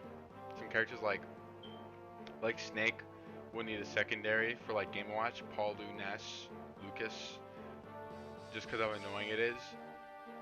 But like, what character does really good against Game & Watch, Ness, Lucas, and Palutena? Like, it's really hard to find a character who does good against all of them. I guess like Roy does good against all of them, so that's why Roy is like a safer pick. So like Roy only really needs a secondary for the rats, maybe Mario, and maybe Bowser, but it's not really that bad. Like you can do all these and get them all done well.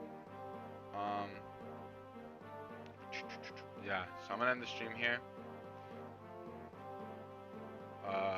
Thank you all for tuning in. Thank you all for watching. This is no optimism, by the way. I'm not being optimistic. I'm literally just being honest. Being honest. There we go. So I'm posting on Twitter. I hope everyone has a good night. Thank you all for sticking in. Thank you to Buzz and Script for the raids. And I hope everyone has a good night. I'll probably post this on YouTube, because I didn't play any music, so I think that's a dub. That's a YouTube dub. Alright, so see ya.